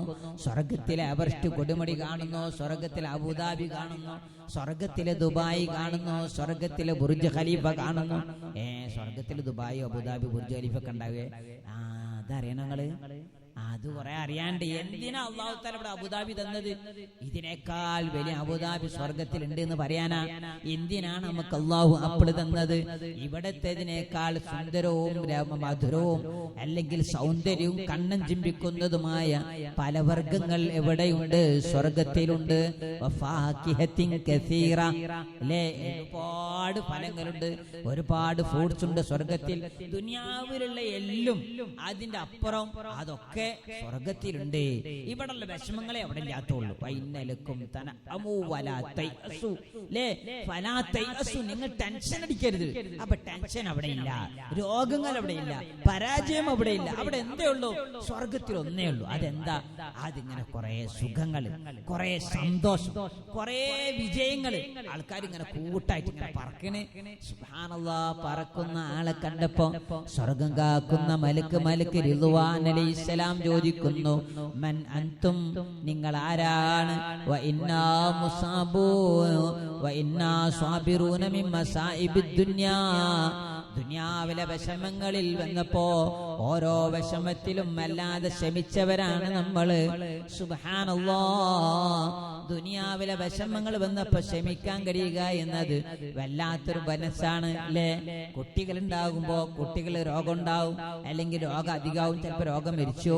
അല്ലാഹു നമ്മുടെയൊക്കെ കുട്ടികൾക്ക് നല്ല ആഫിയത്ത് നൽകുമാറാവട്ടെ.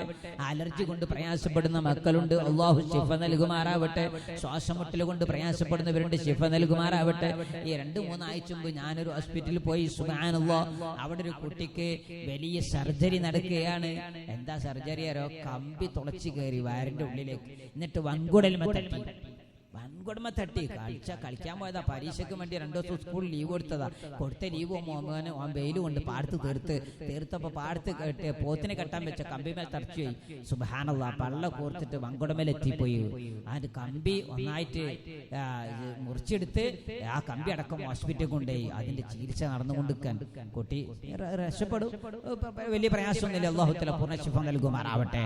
ഞാൻ ജോലി ചെയ്യുന്ന പള്ളിയിൽ വലിയ എല്ലാ ജമാഅത്തിനും ഓൻ്റെ മാപ്പുണ്ട്. വല്യപ്പ 98 വയസ്സായി. ഇപ്പോഴും ജമാഅത്തിന് എല്ലാ ജമാഅത്തിനും 92ാമത്തെ വയസ്സിനും ആവും ഇപ്പൊ ജമാഅത്തിന് വരിക എന്ന് പറഞ്ഞാൽ വല്ലാത്തൊരു രംഗല്ലേ അത്. അപ്പൊ നിങ്ങൾക്ക് നമ്മക്കൊക്കെ പള്ളി ജമാഅത്തിന് പോകാൻ കഴിയാഞ്ഞിട്ടല്ലേ അല്ലേ ഉസ്താദ്? നമ്മളും പോകൂലേ അല്ലേ? അത് കണക്കന്നെ.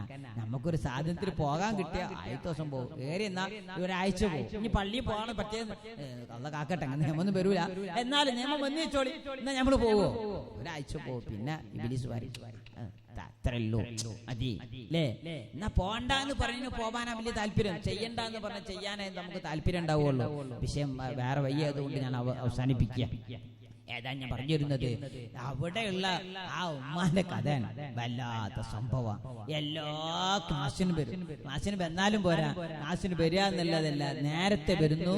എന്നിട്ട് അവിടെ ഉള്ള സംഗതി ഈ താത്ത വന്നത് അവിടെ അറിയും. എങ്ങനെ?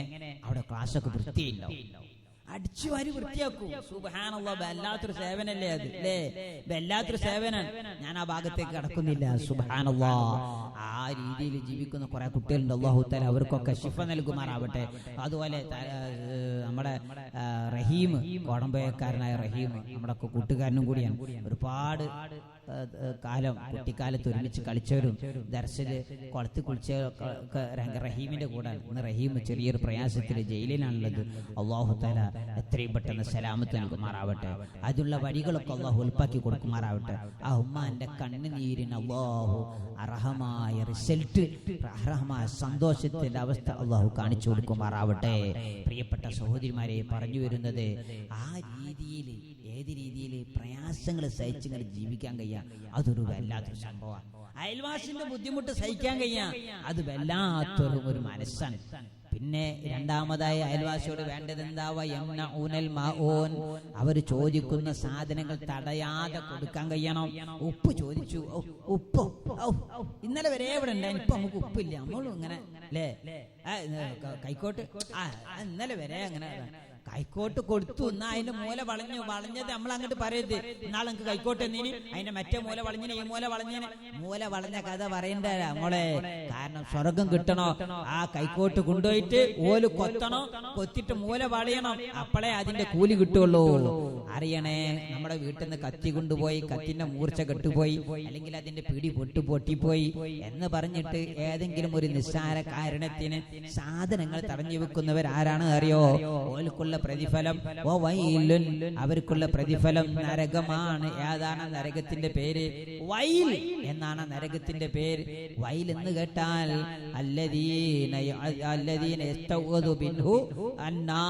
നരകം പോലും ആ വൈലിനോട് കാവല് ചോദിക്കും. പടച്ചോനെ, വൈലിന്റെ അദാബിൽ നിന്നെ രക്ഷപ്പെടുത്തണേ എന്ന് അള്ളാഹുവിനോട് ഓരോ ദിവസവും 3 തവണ നരകം കാവല് ചോദിക്കുന്നുണ്ട്. അത്രയും കഠോരമായ അദാബ് നിറഞ്ഞ ഒരു സംഗതിയാണ് നരകത്തിന്റെ ഒരു ഭാഗമാണ് വൈല്. സുബ്ഹാനല്ലാഹ്, ആ വൈലിലാണ് അല്ലാഹു തആല നിസ്കാരത്തിൽ വൈലിച്ച് കാണിക്കുന്നവർ, നിസ്കാരത്തിൽ അത്ര ഒന്നും ശ്രദ്ധ കാണിക്കാത്തവർ, നിസ്കാരത്തിന്റെ കാര്യത്തിൽ അത്ര ഒന്നും വലിയൊരു താല്പര്യം കാണിക്കാത്തവർ. കല്യാണാണ്, എന്നാ പിന്നെ ഒരാഴ്ചക്ക് നിസ്കാരമില്ല അല്ലെ. നോമ്പർപ്പിക്കലാണ്, റമദാൻ മാസാണ്, എന്നാ അന്ന് തറാവിയില്ല. മഗ്‌രിബ് എന്തായാലും ഇല്ല. നോമ്പർപ്പിക്കലല്ലേ, മഗ്‌രിബ് എന്തായാലും ഉണ്ടാവില്ല. കാരണം എന്താ? ആണുങ്ങൾ തിന്നു കഴിഞ്ഞിട്ടില്ലേ നമുക്ക് തിന്നാൻ പറ്റുള്ളൂ. അപ്പൊ അതേ പിന്നെ തൊള്ളിയും കാട്ടിക്കലല്ല, കുറച്ചൊന്ന് വെള്ളം കുടിച്ച് വയറ് ചെറിയ രീതിയിൽ, അവസ്ഥ പറഞ്ഞാൽ ചെറിയ രീതിയിൽ ആ വിശപ്പ് തീർത്തിട്ട് പിന്നെ നിസ്കരിക്കാൻ പോകണം. നമ്മള് കിട്ടിയ ഗ്യാപ്പ്, ഒരു 5 മിനിറ്റിനെങ്കിലും ഗ്യാപ്പ് ഉപയോഗിച്ച് നിസ്കാരം നമ്മൾ കൃത്യമായി നടത്തണം. നോമ്പുറപ്പിക്കേണ്ട പേരിലൊന്നും നിസ്കാരം ഒരിക്കലും നമ്മൾ നഷ്ടപ്പെട്ടു പോകരുത്. കാരണം വൈലുല്ലിൽ മുസല്ലീൻ, അങ്ങനെ നിസ്കാരത്തിൽ അശ്രദ്ധ കാണിക്കുന്നവർക്കാണ് അള്ളാഹു വൈലി എന്ന് പറയുന്ന നിസ്കാരം നരകം വെച്ചിട്ടുള്ളത്. ആ നരകത്തിന്റെ അദാബിന്റെ കാഠിന്യം കൊണ്ട് നരകം വരെ എല്ലാ ദിവസവും 3 തവണ കാവൽ ചോദിക്കുന്നുണ്ടെങ്കിൽ എന്തായിരിക്കും അതിന്റെ ഒരു ഗൗരവം അല്ലേ? എന്തായിരിക്കും അവിടുത്തെ അവസ്ഥ? വയലിന്റെ കഥ പറയാണ് മഹാന്മാർ. അതിലുള്ള ഒരു മനുഷ്യന്റെ പല്ലിന്റെ വലിപ്പം ജബൽ എന്ന് പറയും, ജബൽ ഉഹുദ് പർവ്വതം പോലെയാണെന്ന് ഒരു പല്ലിന്റെ വലിപ്പം. അപ്പൊ ആ പല്ല് ഉൾക്കൊള്ളാൻ പറ്റിയ തൊള്ള എത്ര വലിപ്പുണ്ടാവും അല്ലേ? 28 വലിയ പർവ്വതങ്ങൾ, വലിയ മല, ഇങ്ങനെ 28 മല ഇങ്ങനെ അറ്റിക്ക് നിൽക്കുക.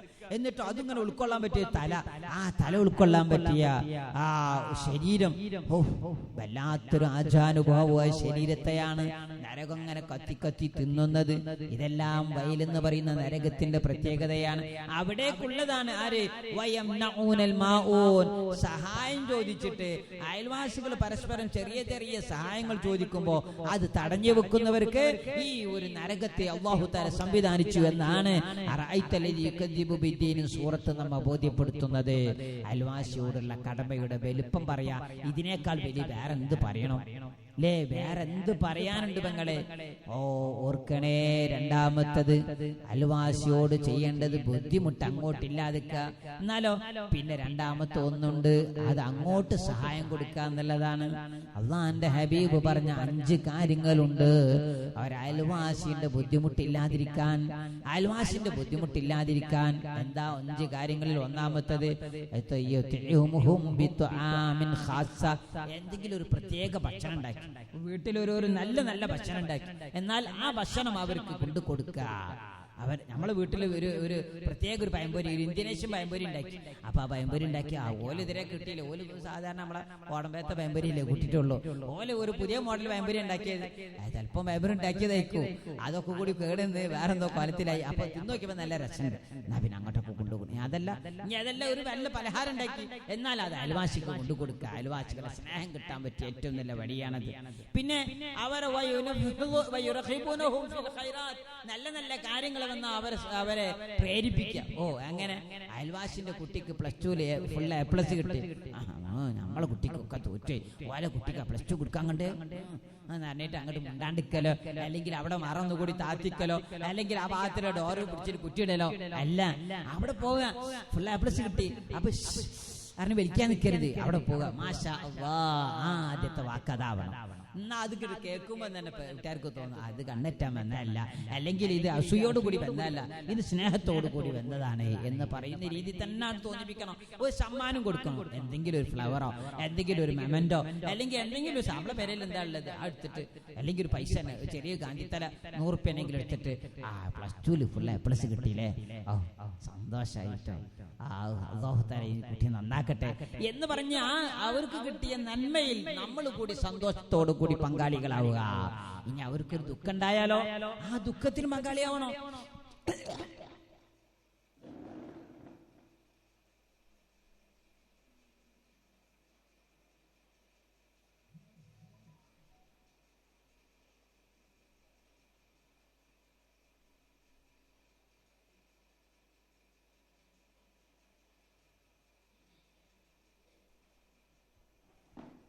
അപ്പൊ അവർക്ക് ഒരു ദുഃഖം വന്നാലോ, ദുഃഖം വന്നാൽ ഇനിയിപ്പോ ഓരോ ഹോസ്പിറ്റലിൽ ഇതുപോലത്തെ രോഗം തന്നെയല്ലേ ഇനിയോ ആ കുഞ്ഞിപ്പാത്തുവിനുണ്ടായിത്, കണ്ടില്ലങ്ങള് ആ കുഞ്ഞിപ്പാത്തു എന്തായി കുഞ്ഞിപ്പാത്തു മരിച്ചുണ്ടാവും. ആ കുഞ്ഞിപ്പാത്തു മരിച്ച ഒരാളെ പേരൊക്കെ എടുത്തിട്ട് ദേമാറ്റ രോഗമല്ലേനെന്ന് പറഞ്ഞാൽ എന്താവും, അയൽവാസിയുടെ പുറത്തെ കാണുങ്ങളൊക്കെ ആണെങ്കിൽ ചിലപ്പോൾ ചെരുപ്പ് മീന്തമലെത്തിണ്ടാവും, മൂത്തെത്തിണ്ടാവും. അമ്മാരി വർത്താനം പറയുന്നത് അവിടെ പോയിട്ട് ഓലെ സന്തോഷിപ്പിക്കും.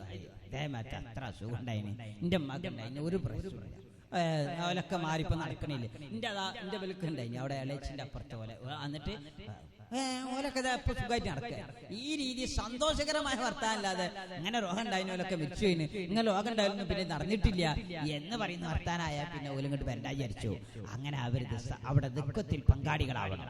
ദുഃഖത്തിൽ പങ്കാളിയാണോ? ഒരു വീട്ടിലൊരു ദുഃഖം ഉണ്ടായാൽ ആദ്യം അറിയേണ്ടത് വീട്ടിലെ കുടുംബക്കാരല്ല, പിന്നെ അയൽവാസികൾ അറിയണം. അയൽവാസികൾ അറിയണം. അപ്പോഴാണ് അവിടുത്തെ ബർക്കത്ത്, അപ്പോഴാണ് ഒരു യഥാർത്ഥ മുഅ്മിനാവേണ്ടത്. അക്രിം ജാറക വലൗ കാന കാഫിറാ. ഹബീബുനാ മുഹമ്മദ് റസൂലുള്ളാഹി സ്വല്ലല്ലാഹു അലൈഹി വസല്ലം തങ്ങൾ പറയാൻ, അയൽവാസിയാണെങ്കിൽ അയൽവാസി കാഫിറാൻ എന്നാലും അവനെ ബഹുമാനിക്കണം. അവനക്കൊരു ബഹുമാനുണ്ട്. എന്താ, നമ്മളെ വീട്ടിൽ വന്നാല് കയറിക്കോളി ഇന്നോളി ഒന്നും പറയാതെ ഇങ്ങനെ നിൽക്കും. ചില ആൾക്കാർ ചില വീട്ടിലേക്കൊക്കെ ആൾക്കാർ പോയാണ്ടല്ലോ അറപ്പ് തോന്നും. എന്താ, ബെല്ലടിച്ചാൽ വരൂല. ഇനി വന്നാൽ തന്നെ വായിലുറക്കൂല. പെണ്ണുങ്ങളാണെങ്കിൽ തുറക്കണ്ട കേട്ടാ. ആണുങ്ങളാണെന്നുണ്ടെങ്കിൽ നിങ്ങൾ തുറക്കണ്ട. പെണ്ണുങ്ങളാണെന്നുണ്ടെങ്കിൽ വാതിൽ തുറന്ന് അകത്തേക്ക് കയറ്റിയിരുത്തണം. കൊലായ്മയിലെത്തേ പെണ്ണുജി ഇവിടെ വന്നില്ലേ, പക്ഷെ നമ്മളിങ്ങനെ കൊലായ്മയിലെ കസാൽമേൽ ഇങ്ങനെ ഇരിക്കും. ഓരോ വന്ന ആൾക്കാർ കൊലായ്മയിൽ ഇങ്ങനെ കുത്തന നിക്കണം. എന്നിട്ട് 1 മണിക്കൂർ ബടായിട്ടാലും എന്നാലും പറയില്ല ഒന്നിട്ട് കയറി ഇന്നോടി. അങ്ങനെ ആവരുത്. നിങ്ങളല്ലേട്ടത്, ഇതൊന്നും നിങ്ങളല്ലേ, വേറെയുള്ള പെണ്ണുങ്ങളെ പറ്റിയാ പറയുന്നത്, വേറെ കുടപ്പേക്കാരെ പറ്റിയാ പറയുന്നത്. അപ്പോ ആ രീതിയിലേക്ക് നമ്മുടെ മനസ്സിലോട്ട് മാറണം. ഒരാളായിട്ട് വന്നാൽ ആദ്യം ചെറിയ കുട്ടിയാണെങ്കിലും വലിയവരാണെങ്കിലും കയറി ഇരിക്കും. അവിടെ ചേറ്റടി വരുന്നോ അല്ലെ കസാല വരുന്നോ ഇരുന്നിട്ട് വർത്താനം പറയാം. എന്തൊരു ആത്തായിരിക്കും. ഇനി പുരുഷനാണെങ്കിലോ, പുരുഷന്മാരാണെങ്കിൽ നമ്മൾ വേഗം പറയും, വാതിലൊക്കെ തുറക്കും, കുറ്റിയൊക്കെ തുറന്ന് പെട്ടെന്ന് വാലൊന്ന് കേറിക്കോളി ഇരുന്നോളി എല്ലാ സുഖങ്ങളല്ലോ. വേറെ പെണ്ണുങ്ങളോ അതെല്ലാതും ഉണ്ടാവും. ശരിക്ക് വേണ്ട എന്താ, അന്യപുരുഷൻ എന്നാൽ അന്യപുരുഷനാണെന്ന് അറിഞ്ഞാൽ അവൻ പരുക്കമായ സംസാരം കൊണ്ട് അവൾ സംസാരിക്കാവൂ. സലാം പറഞ്ഞാൽ സലാം മടക്കാൻ പാടില്ല. മടക്കാൻ പറ്റുമോ? പറ്റൂല. അന്യപുരുഷൻ സലാം ചൊല്ലിയാ സലാം മടക്കരുത്. അപ്പൊ പുതിയാപ്പള സലാം ചൊല്ലിയാലോ അന്യപുരുഷനല്ല, അതുകൊണ്ട് എന്തായാലും മടക്കണം. ബാപ്പ ചൊല്ലിയാല് മടക്കണം, ഉമ്മ ചൊല്ലിയാൽ മടക്കണം, അമ്മോശങ്ങ് ചൊല്ലിയാൽ മടക്കണം, അമ്മോശാക്കന്റെ അഞ്ചൻ ചൊല്ലിയാല് മടക്കണ്ട, അയൽവാസി ചൊല്ലിയാല് മടക്കണ്ടതില്ല. അപ്പോ നമ്മൾ അന്യപുരുഷൻ വന്ന് അസ്സലാമു അലൈക്കും ഇല്ല, ഇവിടെ കാക്കല്ല ആ പഞ്ചാറ് വർത്താനുണ്ടല്ലോ, അതുകൊണ്ടല്ല പറയേണ്ടത്. പരുക്കമായ സംസാരത്തോടു കൂടി പറയണമെന്നാണ്. പരുക്കം നമ്മളിപ്പോ വായിലൊക്കെ തുറന്ന് നമുക്ക് പരിചയമുള്ള ആളാണെങ്കിൽ നിങ്ങളെന്താ വന്നില്ലേ ഈ വർത്താനൊന്നും ചോദിക്കാൻ മുസ്ലിമായ പെണ്ണിന് സമയമില്ല. അവിടെ ഒരാണുണ്ട്, അന്യാണുണ്ട്, നമ്മളെ ഭർത്താവുണ്ട്. എന്നാ പിന്നെ നമുക്ക് എന്താവാ അത്യാവശ്യ കാര്യങ്ങളൊക്കെ ചോദിക്കാം. അത്യാവശ്യ കാര്യം എന്നാലും അന്യ പുരുഷനോട് പെരുമാറേണ്ടതില്ല, അവിടെ സംസാരിക്കേണ്ടതില്ല. ഭർത്താവിനോട് ചോദിച്ചു അറിഞ്ഞാൽ മതിയല്ലോ, എപ്പോഴാ വന്നത്, ഇനി എന്നാ പോവുക. ഇതെല്ലാം ഇപ്പൊ ഗൾഫിൽ നിന്ന് എന്നാളെ കുറിച്ച് അറിയേണ്ടേ ഉള്ളൂ. എപ്പോഴാ വന്ന് ഇനി എന്നാ പോവുക. അതാണ് ഇപ്പൊ ഗൾഫുകാരെ കുറിച്ച് നമുക്ക് കാര്യമായിട്ട് അറിയേണ്ടി വരിക. അള്ളാഹു കാക്കട്ടെ. ഞാൻ പറഞ്ഞു വരുന്നത് നല്ല പരുക്കമായ സംസാരത്തോടു കൂടി സംസാരിക്കണം അന്യപുരുഷം എന്നാലും. അത് അയൽവാസിയാണെങ്കിലും ശരി. പക്ഷേ അയൽവാസിയായ പെണ്ണാണെങ്കിലോ ഇരുത്തണം, വീട്ടിലേക്ക് കയറി ഇരുത്തണം. അവിടെ മതത്തിന്റെ അതിർവരമ്പുകളില്ല. പാർട്ടി ഏതാ നോക്കണ്ട, കൊടി ഏതാ നോക്കണ്ട, നിറമേതാണെന്ന് നോക്കണ്ട. അയൽവാസിയല്ലേ, വീട്ടിലേക്ക് കയറിയിരിക്കാൻ പറയണം. അക്രിം എന്നാ റസൂലുള്ളാഹി പറഞ്ഞത്. ആ ഇക്റാമ്, ബഹുമാനം, കയറിയിരിക്കല് മാത്രല്ല കേട്ടോ. വിഷമം ചോദിക്കണം, ക്ഷീണിച്ചു വന്നവർക്ക് സീറ്റ് കൊടുക്കണം, വെള്ളം വേണമെങ്കിൽ വെള്ളം കൊടുക്കണം. മാസത്തിലല്ല, അല്ലാത്ത സമയത്ത് വെള്ളം വേണമെങ്കിൽ വെള്ളം കൊടുക്കണം. എന്താ വേണ്ടതെന്ന് ആവശ്യം നിർവഹിച്ചു കൊടുക്കണം.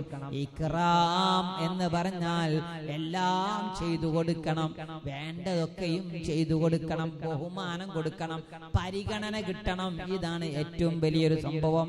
അപ്പൊ അയൽവാസിയെ സഹായിക്കുക എന്നത് വല്ലാത്തൊരു സംഭവമാണ്. അയൽവാസിയെ സഹായിക്കുക. നോക്കിങ്ങളെ, ബഹുമാനപ്പെട്ട ഉജ്ജത്തുൽ ഇസ്ലാം അബൂ ഹാമിദ് അൽ ഗസാലി റഹ്മത്തുള്ളാഹി അലൈഹി, അല്ലാഹു തആല മഹാനവറുകളുടെ ബർക്കത്ത് കൊണ്ട് നമ്മുടെ മനസ്സിനുള്ളിലെ എല്ലാ പ്രയാസങ്ങളും അല്ലാഹു തആല നികത്തി തരുമാറാവട്ടെ. എല്ലാ കടങ്ങളും അല്ലാഹു തആല വീട്ടി തരുമാറാവട്ടെ. എല്ലാ രോഗങ്ങളും അല്ലാഹു തആല മാറ്റി തരുമാറാവട്ടെ. നിങ്ങൾക്ക് വല്ല പ്രയാസമുണ്ടോ? എന്നാൽ ഫല്യതവജ്ജഹ് ഇലൽ ഇമാം അൽ ഗസാലി, ഗസാലി ഇമാമിന്റെ അടുത്തേക്ക് തിരിഞ്ഞിട്ട് തവസ്സുലാക്കിക്കോളി. ഇതാണ് അവിടുത്തെ ശിഷ്യന്മാര് അവിടുന്ന് നൽകിയ ഉപദേശം. നോക്കി നിങ്ങള്, എന്താ കാരണം? ഗസാലി ഇമാം മുത്താണ്. സലിമം അതാണ്. വലിയ സൂഫിയരനല്ലേ, ഔലിയാക്കന്മാരിലെ വലിയ പ്രധാനിയല്ലേ. എന്നാലോ പണ്ഡിതന്മാരിലെ കിരീടം വെക്കാത്ത രാജകുമാരൻ. വല്ലാത്ത സംഭവ ഗസാലിമാം. അവിടുത്തെ പേരിലല്ലേ നമ്മുടെ സ്ഥാപനത്തിന്റെ ഗസാലി അവാർഡ് കൊടുക്കുന്നത്. അത് സംവിധാനിച്ച ഉസ്താദവറുകൾക്ക് അല്ലാഹു ആഫിയത്തും ദീർഘായുസ്സും നൽകുമാറാവട്ടെ. ഞാൻ എന്റെ പ്രിയപ്പെട്ട ചോദ്യമാട് പറയട്ടെ.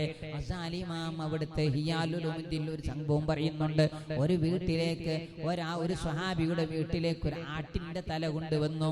ആട്ടിന്റെ തല ഇന്നത്തെ കാലത്തൊക്കെ പറഞ്ഞാൽ ഒരു 2 കിലോ പോത്തിറച്ചി അല്ലേ, 2 കിലോ പോത്തിറച്ചി കൊണ്ടുവന്നു. അല്ലെങ്കിൽ ആ 2 കിലോ പോത്തിറച്ചി കൊണ്ടുവന്നപ്പോ നമുക്ക് വേണം.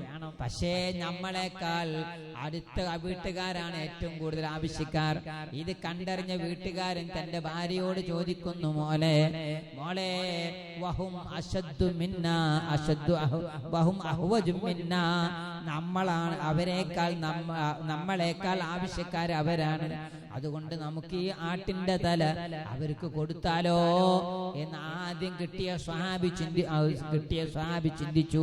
ഉടനെ തന്നെ അദ്ദേഹം രണ്ടാമത്തെ വീട്ടുകാർക്ക് അത് കൊടുക്കുന്നു. അദ്ദേഹം ആലോചിക്കുന്നു, തന്റെ ഭാര്യയോട് ചോദിക്കുന്നു, നമ്മളെല്ലേക്കാൾ ഇതിന് ആവശ്യക്കാർ അടുത്ത വീട്ടുകാരാണല്ലോ. അങ്ങനെ അവരങ്ങനെ ചിന്തിച്ചു, അവരും കൊടുത്തു.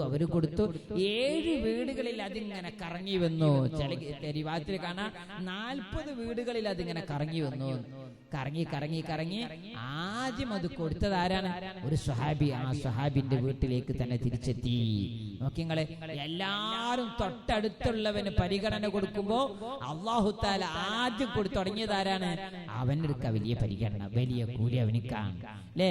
നമ്മളെ വീട്ടില് ഒരു നല്ല സന്തോഷകരമായ സംഗതി ഉണ്ടായി. തൊട്ടടുത്ത അയൽവാസി എനിക്ക് ഒരു കുട്ടി ഉണ്ടായി. എന്നാല് ഓൽക്ക് കുട്ടി ഉണ്ടായില്ലേ, അമ്മക്ക് ഉണ്ടായില്ലല്ലോ, ഓലെ കുട്ടികൾ ജയിച്ചില്ലേ, നമ്മള് ജയിച്ചില്ലല്ലോ എന്നല്ല. ഓല് ജയിച്ചാൽ നമ്മൾ പായസം ഉണ്ടാക്കി കൊടുക്കാം. ഓലെ കുട്ടി ഉണ്ടായി, അതിന്റെ പേരിൽ നമ്മൾ മുട്ടായി കൊടുക്കുക. ഓലെ ബർത്ത്ഡേക്ക് നമ്മൾ കേക്ക് കൊടുക്കണ്ട. ഓലെ ബർത്ത്ഡേക്ക് നമ്മൾ കേക്ക് കൊടുക്കണം. ബർത്ത്ഡേ ഇസ്ലാമികല്ല, അതുകൊണ്ട് കേക്കും കൊടുക്കണ്ട, മുട്ടായും കൊടുക്കണ്ട, ഒന്നും കൊടുക്കണ്ട. അത് ഷെയർ ചെയ്യും വേണ്ട, അത് വാട്സപ്പ് വെക്കും വേണ്ട, സ്റ്റാറ്റസ് വെക്കും വേണ്ട. ഈ ബർത്ത്ഡേ എന്ന് പറഞ്ഞാൽ ഇസ്ലാമികല്ല, അതുകൊണ്ട് നമ്മൾ അതിനെ കുറിച്ച് ചർച്ചയെ ചെയ്യേണ്ടയില്ല. അയൽവാസിന്റെ കുട്ടിക്ക് ഫുൾ A+, അതുകൊണ്ട് മുട്ടായി വിതരണം ആരാണ്? അയൽവാസി. എന്ത് ഭംഗിയായിരിക്കും അല്ലേ, എന്ത് ഭംഗിയായിരിക്കും. സുബ്ഹാനല്ലാഹ്. അതാണ് അയൽവാസിയോടുള്ള പരസ്പര സ്നേഹ സഹകരണം. പിന്നെ അയൽവാസി കടം ചോദിച്ചാൽ കടം കൊടുക്കണം.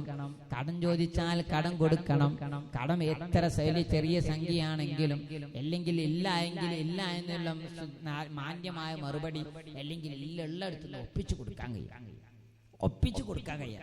ഇത് അയൽവാസിയോട് ചെയ്യുന്ന ഏറ്റവും വലിയൊരു കർമ്മമാണ്, അവനോട് നടത്തുന്ന ഏറ്റവും വലിയ സ്നേഹമാണ്. സുബ്ഹാനല്ലാഹ്.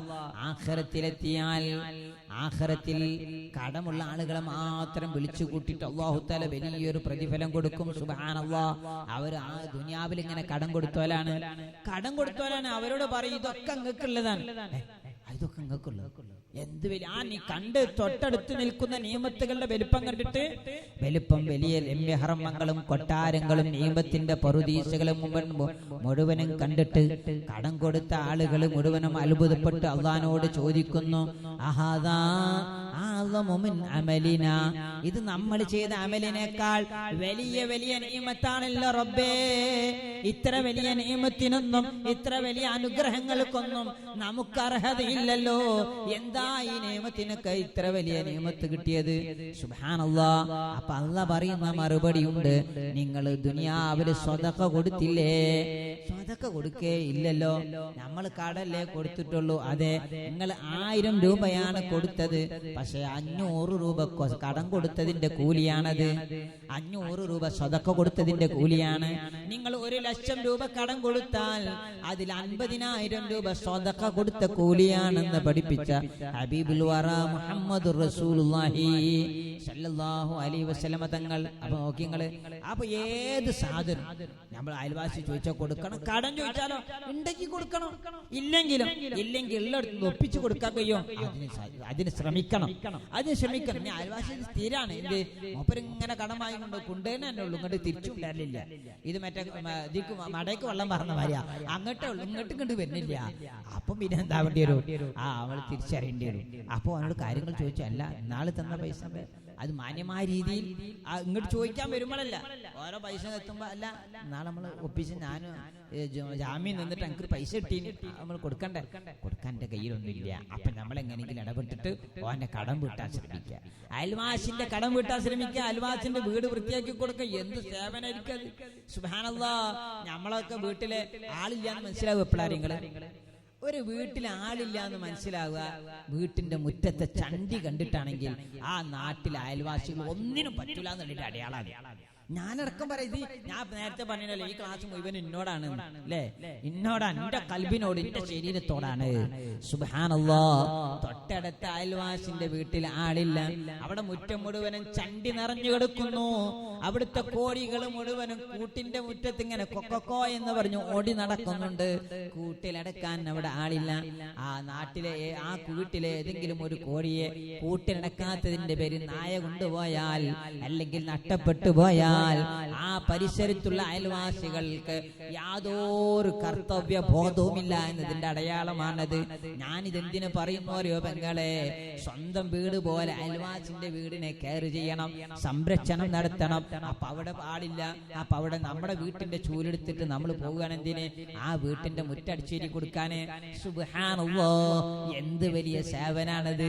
നമ്മുടെ വീട്ടിൽ കോഴിയുണ്ട്, അവരെ വീട്ടിലും കോഴിയുണ്ട്.